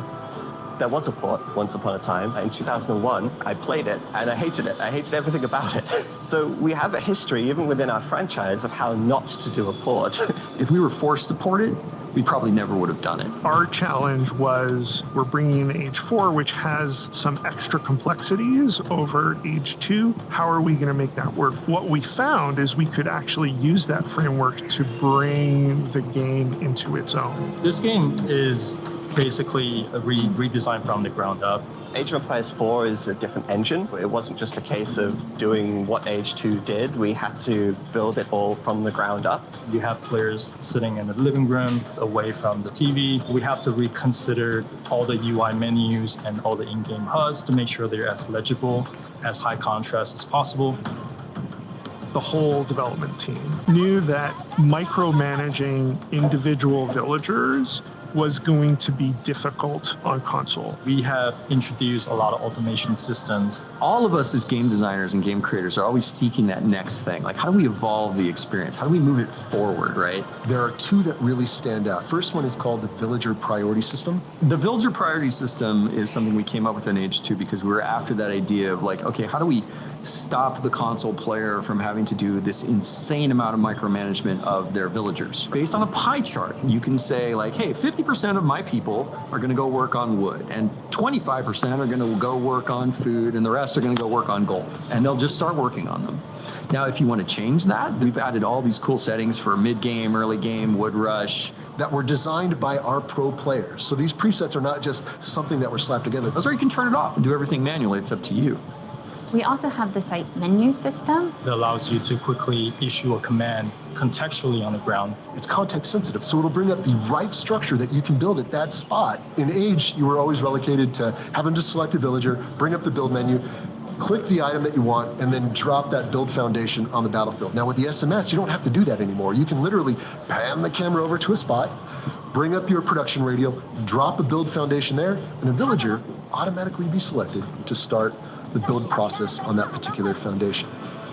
The kind of magic to the radio menu is that it allows you to do many things at the same time. With the console version of Age of Empires 4, we also added a new find menu feature.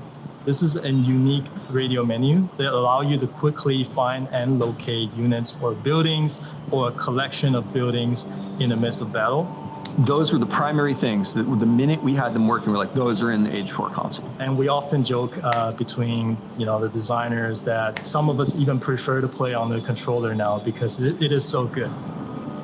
This was something bigger than a port. This was something that we had to approach the way that one would approach starting out a project from scratch. Age of Empires 4 on controller is a new experience. Because of that, we knew we needed to design a new entry point. When we're making tutorials, one of the things that we always try to do is figure out a way to make them not now do this, now click on this. Like, how do we build it into the experience? he first needed to get a lay of the land. The Rise of King tutorial is a completely new story within Age of Empires 4. For a whole new audience, we wanted to bring them through an experience that was a great storytelling experience. A collection of large rocks caught Guillaume's eye. Wary of hidden threats, he decided to investigate. But also introduced mechanics to them in a progressive way in which they could learn from it. We definitely ran into things where we realized that some of the ways that we were building graphics and units were not as optimized as they need to be for something like a console to run really smoothly. But there were things there that actually ended up improving the PC game as well. I really hope that when we bring all these new console players into Age of Empires 4 for the very first time, that they get to share that enjoyment and everything that we love about the game with their friends and their families, much like I did with my dad when I was growing up. Well, that community is so special to me. I met my wife playing Age of Empires, and maybe, you know, when we have children, they'll play Age of Empires too. So my favorite thing about Age of Empires is the diverse civilizations that are represented. Even the language is representative of the civilizations for that time period. That dialogue grows or changes as the civilization ages up and the time periods change. I've worked in the RTS genre for over 29 years. I'm very genuine in saying that I actually prefer to play RTS games now with the controller. You get all of the campaigns, all of our civilizations, and most importantly, mods. Mods will be supported at launch day. Age of Empires 4 is available now on Xbox consoles and cloud. We took great care and attention to bring this game to console players, and we hope you're as excited to play it as we are to share it with you. There's never been a better time to pick up a controller and start making history. We'll see you on the battlefield. Ahí estaré. Age of Empires 4, definitely. Anniversary Well, we edition. just saw how it was made. I think maybe now it's time to play it for real on console, finally. But first, I'm going to ask you to head to Twitch chat for your chance to win a month of Xbox Game Pass Ultimate. So now, please everyone join me in welcoming Chris Rubio to the Xbox stage. Chris, how are you doing today? I am doing awesome. It's been a pretty good 24 hours, right? We had Age of Empires 4 Anniversary Edition Shadow drop yesterday onto Game Pass from Opening Night Live. I know it's been a short amount of time, but what has the reaction been like so far? It's been just overwhelmingly positive. I like that answer. That's what I was hoping you'd say. We met with, I've met with a lot of players that have come to our booth. They're like, wow, thank you for bringing it to console. We've been waiting a long time for this. Yeah. People that have played it tell us, wow, that it's amazing how you even got it to work. Mm-hmm. What was the mad science behind that? What were you doing? A lot of magic and a lot of goodness went into it. But it's been a very, very awesome. The shadow drop was yeah, we do love a shadow drop, don't we? Right, well, we're going to be digging into all of that, but you are here to showcase everything what the team of World's Edge have been working on, and we're going to be doing a live gameplay segment for you all. So we're going to go through Skirmish, and before I do any of the nerdy questions in my head about how you've done it, I'm going to ask you some nerdy questions about what we're going to be looking at here. So what have you got set up for us? So today we'll be diving into Skirmish, but I want to walk players through a lot of the changes that we made. Yeah, You've heard us. If you watched the documentary, we literally rebuilt the front end and a lot of all of the tactical UI. We built it from the ground up, redesigned it so it would work incredibly well on the console. And so I would love to show that off to players and everything that we've done. The floor is all yours, my darling. Sweetness. So let's jump in. So this is for the Xbox, we created a brand new front end. And by the way, I love that I'm all the way back here, like 8 feet. Incredibly readable. So this is awesome. Very easy to navigate through our various menus that we created. Just you can RB through everything. And again, still kind of it has a lot of the colors and flares that our PC version did, but again, redesigned so that you can couch play from almost 8 feet away. I mean, which is look, awesome. let's just pause for a moment. At no point on the screen does it say Age of Empires, but I know what I'm looking at, and you've got an Xbox and controller in your hand. So there you go. It's awesome. Job done. So we're going to go into single player today, and we're going to set up a skirmish. But I've already set up a skirmish. No, this one I made earlier. This is one I made earlier, so that we can jump in, and more importantly, it'll enable me to talk about all the cool stuff that we've done. Nice. And hopefully not get destroyed by the AI. So. Well, also I'm going to make sure you aren't distracted and you do talk to me. Yes, that's right. Because I've heard that you go into focus mode somewhat. I go into combat mode. So which I love because I'm not a combat girly. I like to build my civilizations. I like to make them look very beautiful, and then at the end I'm like, I suppose I need to go bash someone up now. I do that too. I'm actually quite the builder, and then I get a lot of better players than me that come over and stomp my base. I'm like, I probably shouldn't have been focused on making a cool base. It's all about turtling the wonder in the base for me. That's how I go for it. So it's awesome. So we're going to be playing today. We got the English versus the French. Yep. Very tried and true classic matchup. Indeed. We're going to start with our base kind of already pre-made. And if players out there haven't checked it out, we've released Empire Wars, which is a kind of a really cool fast start in the game. And Age of Empires 4 is a little bit different than Age of Empires 2. The civs are slightly more asymmetric. So Empires Wars was designed, each civilization starts and was handcrafted to start at the right start that you would expect them to be at that point in time. So a lot of passion and love went into making that mode super awesome.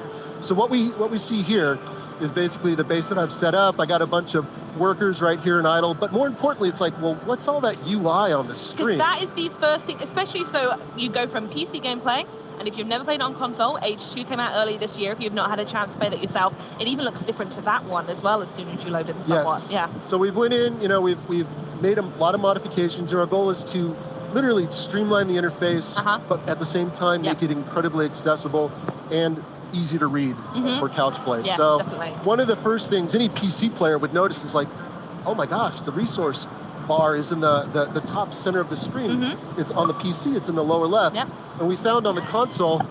Thank you for the ad. we found on the console that that placement is really nice, makes it super easy to read. And we got a lot of learnings actually came from Age of Empires 2. Kudos to that team for an awesome job that they did. So we were able to tap into a lot of that and literally kind of define out. So as I go through the screen in a clockwise motion, we have our resource bar at the top. We have kind of our tribute menu that you can access, with various commands. You'll also see a bunch of little helper widgets, and those were purposely done so there's, it's not mouse and keyboard. It is, you need to, as a new player, it's very helpful to understand which inputs you got to press to access various bits of functionality. The lower right-hand corner, that's kind of your tried and true mini-map. Indeed, You can expand your mini-map, which is a really cool bit of functionality. You can hold down the Y button. You can actually super fast scroll. It's seamless. Yep. You can drop camera markers, which I'm going to do here. One more, and then that's a terrible spot for a marker, but I'll drop one right there for the purpose of demo. And then what you can do too on the mini-map is you can just literally just jump around. Based on those waypoints that you set. So entirely up to the player, however they want to play. And the toolbar, or I should say the D-pad controls that you see in the center of this bottom center there, those are what we call a quick find menu. And it allows players, kind of like hotkey shortcuts on the PC, it allows you to jump to various units, structures that you have on the battlefield. For example, if I press D-pad up, I can cycle through all my idle villagers very quickly. There they are. If I want to go to my military, I can press D-pad left, boom, I'm right there with a group of units and I can kind of cycle through them. Now if I want, I can actually select all my idle villagers just by holding D-pad up. Right, you've thought this through, haven't you? It makes it super simple. In fact, if we can for a moment, I just want to pause the game. We're going to cut away from the gameplay very quickly. Chat's probably going to know why. And I want to ask you a little bit about what work you've done in the background to try and get it to like the testing phase. And we even heard in that Vidoc just then that I think it's yourself or maybe a lot of other people are really, really excited about playing on controller now. Yeah, so we have, we've spent, I should say, both teams, Age of Empires 2 and 4, we spent many months and thousands of hours basically hammering away. We methodically went through the keyboard and mouse inputs and essentially broke them down, figured out how all of that would map and translate to the controller. And then once we got it all done on paper, after many months, we started prototyping, we started iterating, we started playing. What worked, what didn't work. Started throwing things out, bringing stuff back. So it was just a constant phase of development where we were just trying and experimenting until we landed on what you see here today.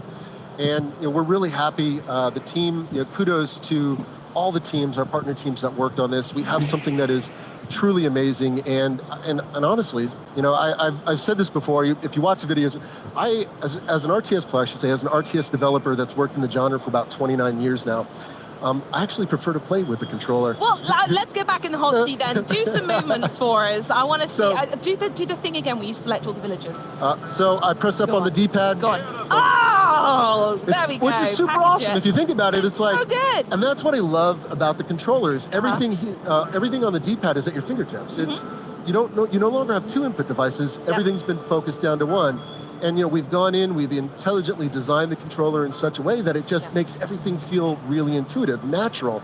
And why I say that is because that carries through across both products, Age 2 and Age 4. So if you're an Age 2 player and you're like, I'm going to go download Age 4 right now. Which you should, if you haven't, by the way. Absolutely. You're going to be able to pick up the controller and start playing right away, and you're going to feel right at home. You're going to be like, oh my gosh, I can play this without having to relearn it. No, that was intentionally done because this blueprint that we have was designed so not only in the present is it awesome, but we can also carry it forward into the future with other iterations. So I gotta, am I getting attacked by the AI? Look at that, I'm talking. Here we are chatting and you're under fire. Yeah, so what I want to show off are a couple cool innovations. These are absolutely critical to players out there.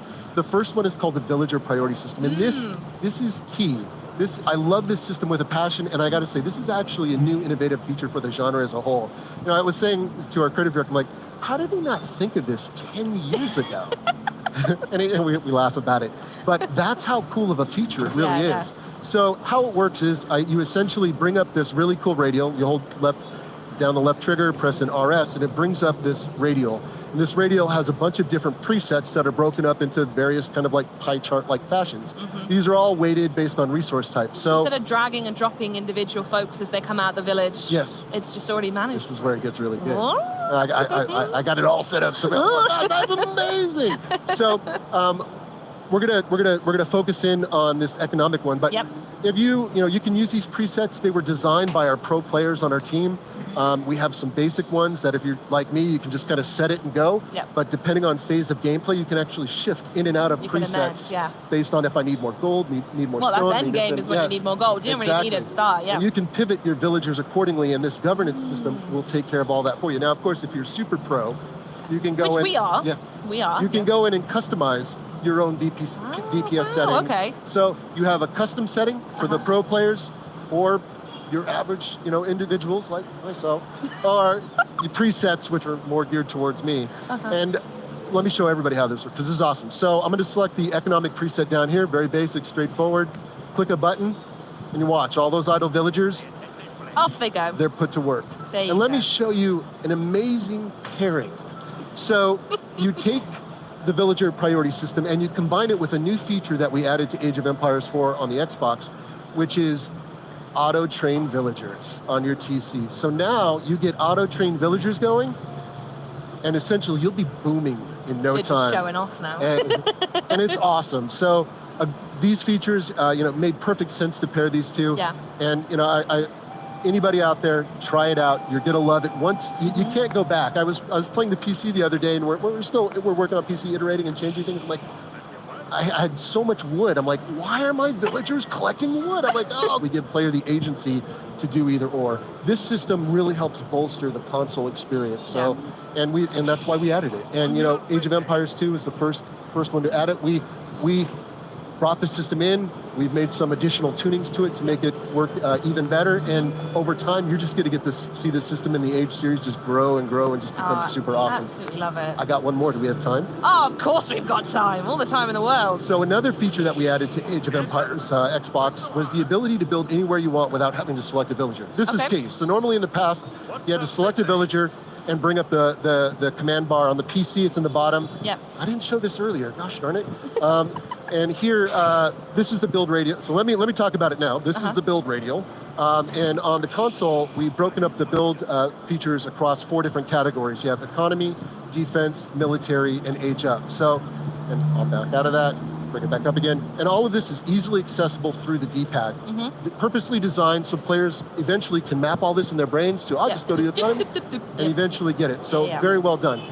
So with the site menu system, no longer do you have to select a villager. You can simply say, cursor over this resource pile, hit the right trigger, and it's going to bring up the right structure that you can place at that particular pile. And then the way that you've weighted the villagers to work, people will go build it, and then they'll go mine it. One villager will automatically be assigned, and it'll start building. And the great thing is, once this villager is done, the VPS system will capture that villager and put it back to work. Oh my days. So it's super awesome. And of course, that's with resource piles, so it's context sensitive on demand. You can also cursor over the terrain, bring up the menu, go to your build system, and it brings up the villager radio. And at that point, say I want to build more military structures, simply select the military structure, build one, and it's going to select a nearby villager, and off you go. So again, some really awesome niceties that we added to the game to just further bolster the console experience and reduce APM on the player. So good. Now, there might be some people in chat who saw the news yesterday as well, who might be brand new to this whole experience, and there is a tutorial that's been added called Rise of the King. I wonder if we could just touch on that very quickly. Absolutely. So the Rise of the King tutorial was created for the Xbox experience. It's broken up across 5 different missions, and it was designed to teach players the basics, the core, your core inputs, your basic age concepts, as well as teach players the fundamentals like base building, resource management, and of course the biggie, combat. So it takes players through all of these different phases of gameplay across 5 missions. Now, we didn't want to just build an onboarding experience that was do this, do that. We wanted something that was narratively driven and tied into the historical component that we created for Age of Empires 4. So we decided to create a prelude to the main campaign of the game, which follows William the Conqueror starting in 1047, and it takes you all the way up to 1066 with a landing in England up to the Battle of Hastings. There it is. So when you move into the main campaign, you'll actually start off right where you left off in the tutorial. Oh, you lot are well smart. Well done. So the Xbox mantra that we all know and love is very much play how you want, when you want, and wherever you want. And that's very important because now we've enabled 2 and 4 of the Age franchise on Xbox consoles. How does it feel to be continuing to support that mantra? It's awesome. It's an opportunity for us to get Age in the hands of millions of new gamers around the world. That may never have the opportunity to experience this game, always wanted to experience this game, but for whatever reason, they couldn't. So now, through Game Pass and Xbox, they can go online, they can download it, and have a great experience. And so for us, it's an opportunity, a chance for players to play on the platform they want and play comfortably on the input device that they want. And comfortably on the sofa as on well. The sofa, which, on by the way, the sofa. is super awesome. It's pretty good. Chat, by the way, I want to know, hands up in chat if you have got it installed, because I want to see everyone just get very, very excited. It has been a little bit of time since it's been announced, so fingers crossed you have. But before we go, I must ask, because I'm also very excited. I hear you've got a big announcement for us, something you want to share, maybe? I am thrilled. Thrilled and have the privilege of being able to announce to everyone around the world that the biggest expansion released for Age of Empires 4 is coming soon. It's called The Sultan's Ascend. Oh, that's it's a good name. packed with a ton of content, and it's going to take players on an epic journey through the Middle East. Now, I can say stay tuned. That's all I can say at this time. Sorry, chat. We're going to release more information very shortly, as well as details on how you can go onto your favorite platform and wishlist this baby up. So fantastic. Super excited, and please, that's good. The expansion's awesome. I cannot wait to see more. Cannot wait to hear more. Chris, I also want to know when you go home and continue the skirmish, I want to hear how the fight goes before you do it, all right? Probably going to go terribly. Nah, I believe in you, I believe in you. Well, thanks again for joining us. And chat, please do not forget, you can play Age of Empires 4 Anniversary Edition on Xbox right now. You didn't think I'd be saying that a few days ago with Xbox Game Pass, as well as PC Game Pass if you haven't tried it out yet. Coming up next, I'm going to be chatting with the big man himself, Phil Spencer, so get mega excited. But first, it made a splash on Opening Night Live, so let's check it out right now. This is the latest from Starfield.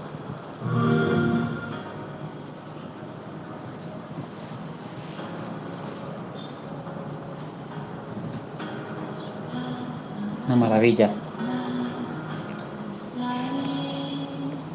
A ver, me he estado durmiendo, porque básicamente yo no he dormido mucho, ¿vale? No es porque me estaba pareciendo aburrido, nada.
Starfield.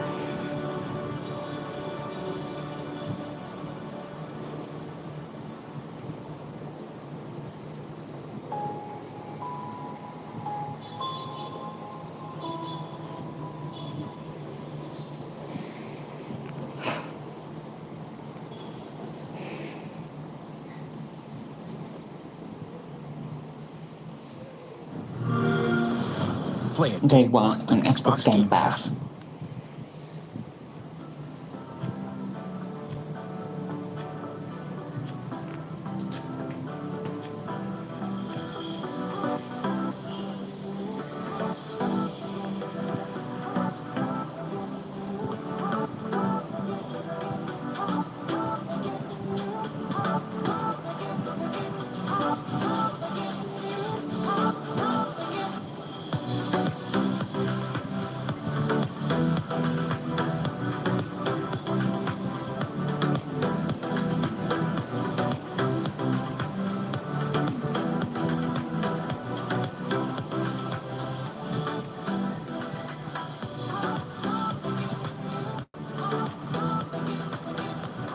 My distinct pleasure to welcome CEO of Microsoft Gaming, Mr. Phil Spencer, to the stage. How are you, my dear? I'm well. How are you? It's good to be here. So good. How's your first day of Gamescom? I mean, it's been exciting. I've had a walk around. I've looked at some things, but I've mostly just been sitting here talking Diablo and Age, and now to you. So it's like I saw the Age demo. Kind of like a 10 out of 10. Who was out here for Diablo? Diablo was Rod and Chris.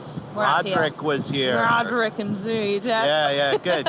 Good. Yeah, good vibes. I want to start by saying that the last time we were together, we were sat in the Bethesda London office planning to steal loads of stuff because we had loads of cool Are we stuff saying behind planning us. because we don't want people to know that we yes, did? Exactly. Well, you've said it now, so I was protecting us. I still have my stuff.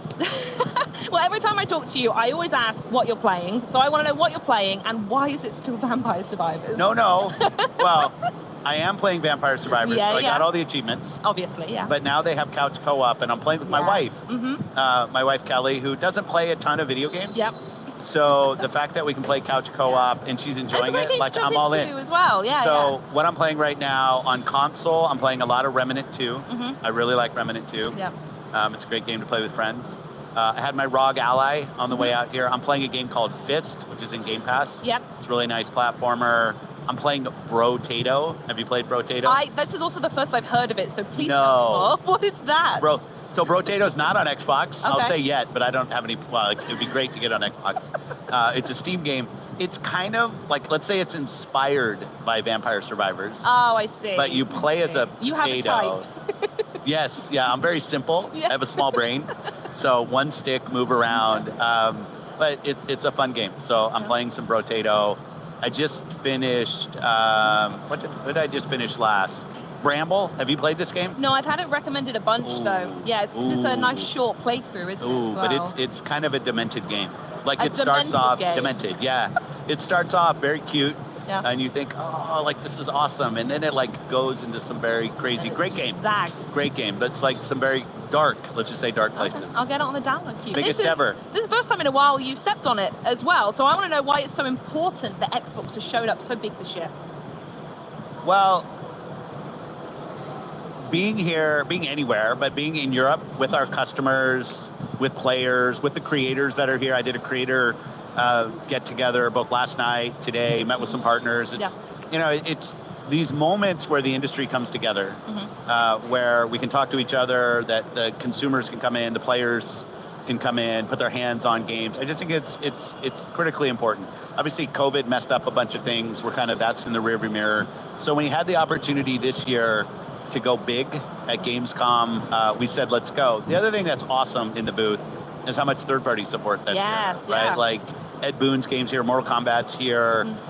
We have the DLC for Cyberpunk's here. Like it's just awesome to see how many of our partners, Rod's games here, Diablo, how many of the third-party support on the floor. It's an important thing for us as a platform. And it's just nice to get reconnected back with the community here. Yeah. And then Starfield, I feel like I'm showing everyone over I can't here. see it. I can't see it. It's too small. Well, it is actually technically massive, to correct you there. And we're only a week away from early access. So how exciting is it seeing this game coming to Xbox? And we're so close now. Yeah, we've been working on it for a long time. I've known about it for, even before we acquired ZeniMax. So it's been great to see Todd and the team work more closely with them than we ever have on any game. There aren't that many moments where we get to launch a new IP that has the amount of buzz and anticipation that Starfield does. A lot of games you'll launch that are new IP and then maybe they build into their strength, but like there is just a crazy amount of anticipation. And the thing that I love is the confidence that the team has right now, like putting out review codes 2 weeks before launch, because it's a big game. And I'll be the first to admit, the first 3 to 4 hours are a little bit hunt and peck, figure out like, well, what am I actually doing? Then you get on a side quest or something and like the game just like blows up in terms of its epic scale. So I love the fact that the team is so confident in giving reviewers time with the game before they're actually reviewing or just talking about what they think of the game. Yeah, and just behind that, in the rearview mirror, if you will, kind of, I think that's how it works. Forza Motorsport's over there, and that's out not too long after Starfield, is it? That's right. That's October. We did a take home 2 weeks ago where we got the kind of the opening of the game. Looks fantastic. I'm a huge motorsport fan.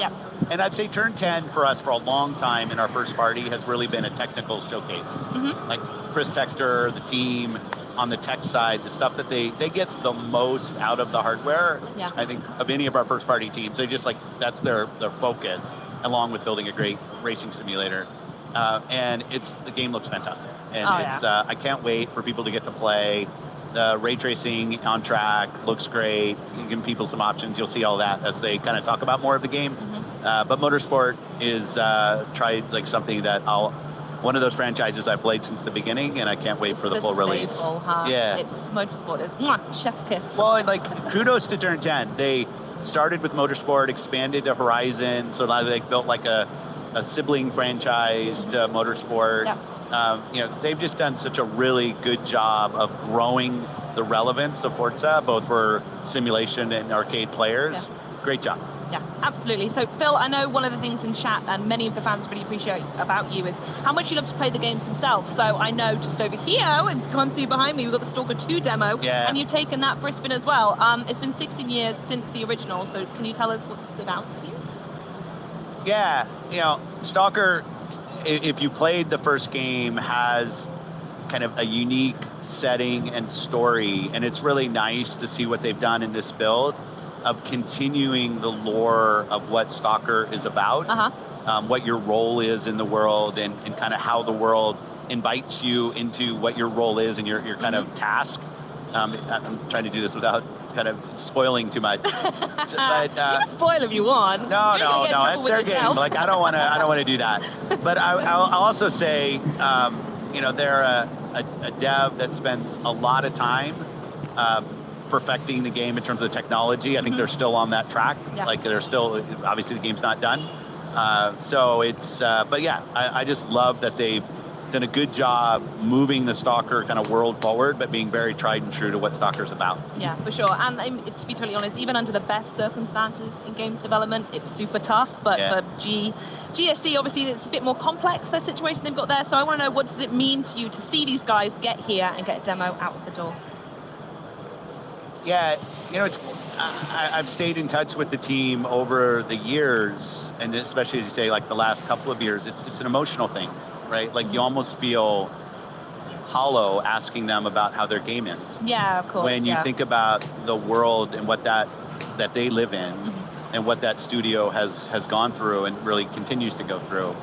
I think for them, I see, and they've talked about this when I've talked to them, that building the game has kind of been a refuge in a way, and it's cool to see that. I hope it never gets replicated again in terms of something that has to happen. But I'll say for the team, the fact that they're here, I was playing, they were literally pushing a new build right as I was playing that build. So their attention to wanting to put their best foot forward, even under the most difficult circumstances. I have a ton of confidence in them, and they're on that journey. But it's it's an emotional thing when you're talking to a team that's going through. I don't want to talk about it in past tense, what that team is going through. So it's really special to me that they're here and that gaming can be part of how they're getting through it. Yeah, for sure. And as well as being here, there are so many communities for so many different games. Yeah. There are exports. You've got Sea Thieves. I'm doing it again. Sea Thieves over there. You've got an ESO over there. They can't see it, you know. No, I know. I'm just There's doing... actually nothing over I'm there. telling She's you just, where like, they all are. It's an empty, like,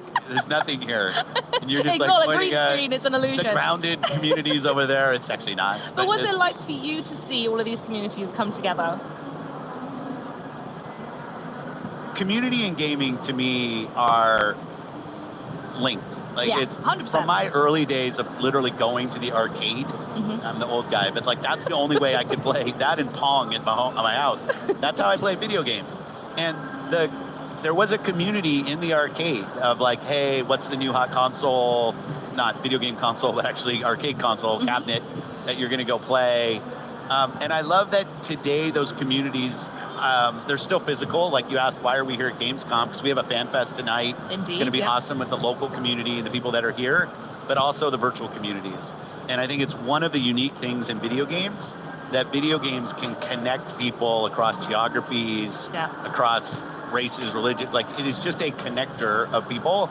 And when it's a game like a Sea of Thieves, like a Grounded, like a Flight Sim, so many of our games now have these Elder Scrolls Online, which has a big, over there, has a big presence on our show floor. And they've got a really nice table in there as well. They do that big round table. The really nice table. It's another one of the things on my list to see if I can pilfer. I won't lie to you. We should steal that. Yeah, we should. But the thing, I also want to make sure on the community side, it's not just about multiplayer games.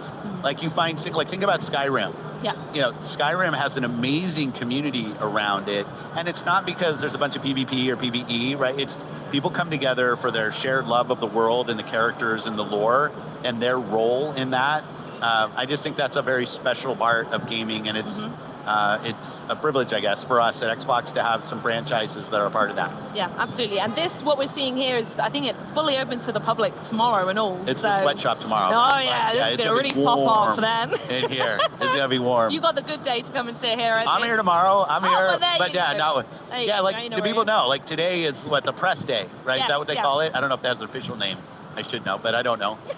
And then tomorrow, the consumers, the players, come in. Have you ever seen like when they open the running? It's ridiculous. And then eventually, at some point, I'm going to stop pointing, but the escalators, and they get so busy. Yeah. Every time I come to Gamescom with someone new, I tell them you have to see the running when it opens and the escalators when they're full. It's great. It's awesome to be back, and I think they feel like this might be one of the biggest Gamescoms ever. It feels it already, doesn't it? Yeah, and it's kudos to the team here who's kept this going. They went virtual for a while, but now we're here back, and there's so many fans and players here. It's like just such a special time. And it's special for Xbox as well, as we've mentioned a few times on the show already, that it's the 10th anniversary of ID at Xbox. I have my ID at Xbox. There it is. He's sporting it. He knew what he was doing. Wear it. I'd love for you to reflect on any memories or moments you have from the introduction of ID and how it's gone over the past 10 years. I'm going to start with a couple things. Yeah. One, we always have discussions internally when new things are going to happen on the console. And there's always some different kind of feelings about the impact. When free-to-play came to console, it'll be the end of the console if free-to-play comes to console. Some people think it is. But, like, you know, clearly the console's still there and free-to-play happened. ID at Xbox. Well, when we have unmanaged partners that are building games on Xbox, what does that mean for a console? Because we started with this silly thing where publishers had 2 slots of arcade games that they could go do. It was like a silly policy in Xbox. Opening it up and allowing anybody who submits and actually has good intent to build a game on the platform has led to some of the best games that have, people forget like that Fortnite actually came through ID at Xbox. When you ask about like some of the special moments, I have to go to games from places where we had never seen games from Xbox. I remember going to the Brazil game show and meeting the devs behind Aritana. I'm probably missing the pronunciation. But it's this, I think it was the first Brazilian developed Xbox game. And it came through ID at Xbox, and this team of guys, we were in Sao Paulo, and they came together, and I met them at the show, and it was so cool just to think, it used to be there were like 3 places on the planet where games were built. And now you have games coming from all over the place, and people tell their stories through their lived experience and their world. It's totally different stories, as you say, Totally around is. the world. Yeah. Now, whether it's explicit in like I'm going to do a game about Brazil, or I'm going to do a game about something else, but through the lens of what I see in the world. Exactly. Yeah. And that's the thing. Whether it was like Candleman, which I think was the first Chinese-developed ID at Xbox game. Like I always love when we're finding new ID at Xbox games from new places and new partners, and I just think that's like, if we're going to find new players, we're going to have more creative, and the mix of those two things, ID has been fundamental. And 10 years ago, announced at Gamescom. 10 years. Yeah, Wowzers. that's how old I am. Feels like yesterday. Or I don't remember it. I should say I don't remember.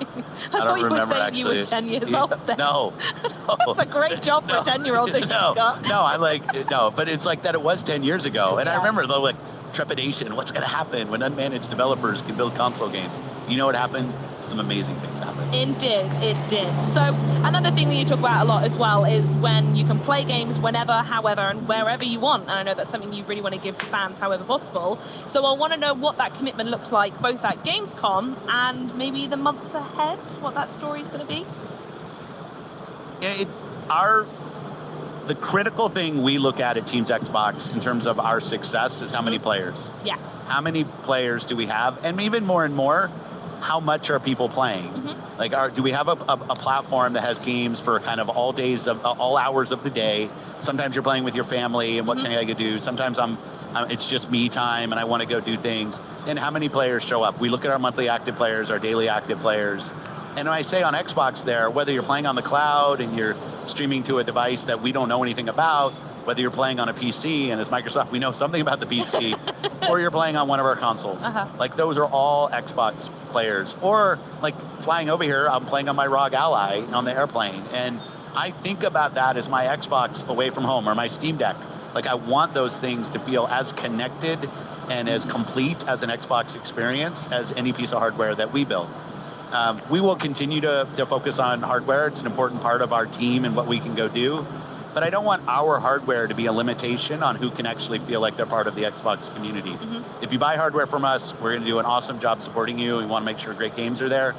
If you have the device that you want to bring and be part of Xbox, we also want that to be 100% great on Xbox. And it's, as you said, it's putting the player's decision on where they want to play at the center of it. It's just there for them, whiphever one they want to grab right. at that time. And not only is it there, my save game moves with me, my community is there, so I can make progress on any platform I want to play on, and I can grind my characters, I can make my way through the story anywhere I've been. It's one of the best things about Starfield, pointing at it. That's over there. Yeah, I've been moving, I play on work, on my PC, when I go home, I sit on my console and I go play, and it's just a continuous experience for me, and everything moves. It's fantastic. Amazing. So I also want to know, while we are here, is there anything you're particularly excited about trying, either on the booth, off the booth? What have you got your eyes on? Well, Stalker 2 was one, so it was great to get to sit and talk to the team yesterday and just connect, right, and see how they're doing. I have this funny thing with Ed Boon, where Ed and I have known each other for a long time, head of the team behind Mortal Kombat, but we tend to cross ourselves on stage all the time. It happened last night at OLN. Congratulations last night, by the way. Smashed But accepting an award that team did on like an Xbox. Yeah, but I you didn't do it. accepted it so well, Phil. Well done. Thanks. I'm very good at coming out with a trophy and a microphone and accepting an award for work that other people did. And that team did awesome work. But I want to get over with Mortal Kombat. We had the same thing at, I still call it E3, though no one else does, but that June event, our showcase, but also I think he was in Keeley's, the Play Days thing, which was great. But we tend to fly by. So I saw him on stage, because he was on, I think, right after me as I was coming off stage, which is how we normally spend time together. But really great third parties here, and I know I'm supposed to pick some obscure indie game, but I want to sit down with Ed and get my hands on Mortal Kombat, so I'm hoping I get to do that. I'm going to recommend to you, if you haven't yet, go play Little Kitty Big City. That's the I have one, not. That's the one I'm I've not got really a my cat eyes on. person, though. Phil, No. you have Are to we going to fight? spoil it, don't you? So I have to thank you now for the interview, and you've just gone and said you're not a cat person. I'm a dog person. My dog's name is Oogie. Oogie? Oogie, O-O-G-I-E. Oh, okay. He's a rescue. Maybe I'll let you off He's there. the most awesomest dog ever. Fine. But yeah. It's so big kitty, big city. What would say? Oh, well, imagine if it was Big Kitty, Little City. Now that's a game. Someone make that one. one. Well, Phil, we got to wrap there. You're absolutely fantastic as always. Thank you for joining us. You are. No, you are. Enjoy the rest of your show. Thank you. Don't steal too much stuff, and I'm sure we'll speak to you soon. But now it's over to Benny and Maxi to close out the end of the show. That is day one of our Xbox Gamescom coverage in the books, but don't worry, we're just getting started. That's right, over the next 2 days, we've got more from the new Cyberpunk 2077 expansion, Phantom Liberty. We'll scare ourselves silly with Alan Wake 2, and we get hyped with a tour of this massive Xbox booth.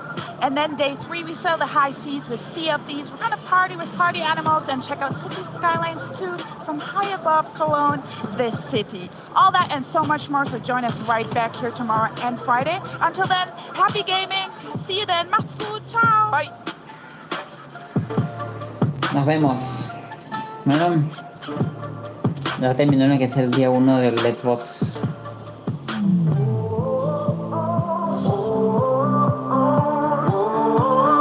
Gamescom.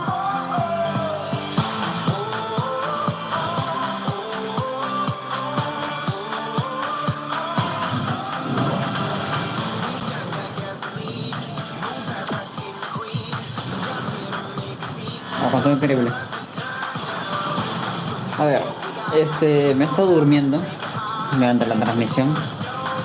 Y es que, señores, no he dormido mucho yo, la verdad. Sí. No he dormido mucho, he dormido muy poco.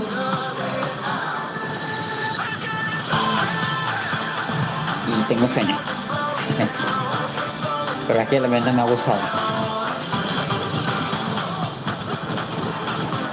Unas cositas bastante buenas y la verdad es que estuvo genial. Y voy a decir juego de Age of Empires 4 el Definitive Edition, la verdad. La entrada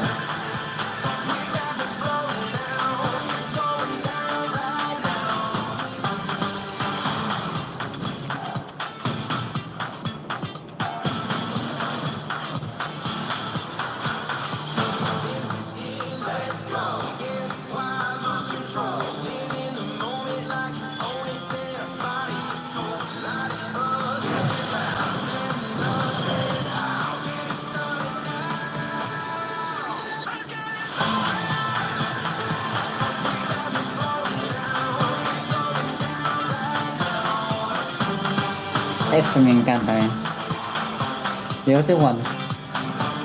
Deben de brillar.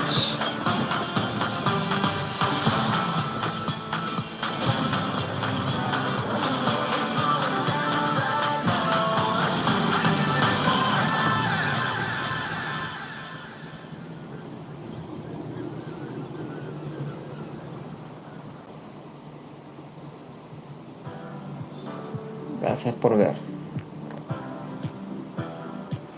Ahora sí, y yo por acá también voy a cortar lo que es el directo, vale.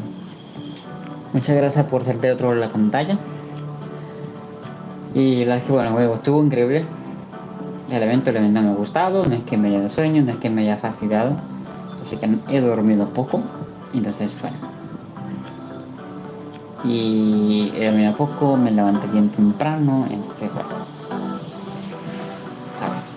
Así que bueno, pues así me ha encantado el evento, tenemos cositas bastante interesantes, la cual está maravilloso. Y mañana es el día 2, así que bueno, atentos al canal, pero no sé si voy a seguir con directos o qué, pero puede ser, no sé, no me darás atentos, yo estaré avisando, si digo vale, y si no aviso, pues no hay, así que bueno. Hay otros videitos que hay que traer al canal también. El día de los Cross Online, con el modo historia de Halo 2 Anniversary, y bueno, vale, entre otras cosas. Así que bueno, más está por venir lo que es acá en Andromeda Analytics. Les invito a suscribirse, activar la campanita y también atento, ¿no? Para todo, y seguirme en las redes sociales en el caso de que no se les pueda no les llegue una notificación acá del nuevo video, un episodio, pues perfectamente pueden checar mis redes sociales, ¿vale? Y ahí ya estarán al tanto de todo. Así bueno, nos vemos, bendiciones, a la próxima, adiós.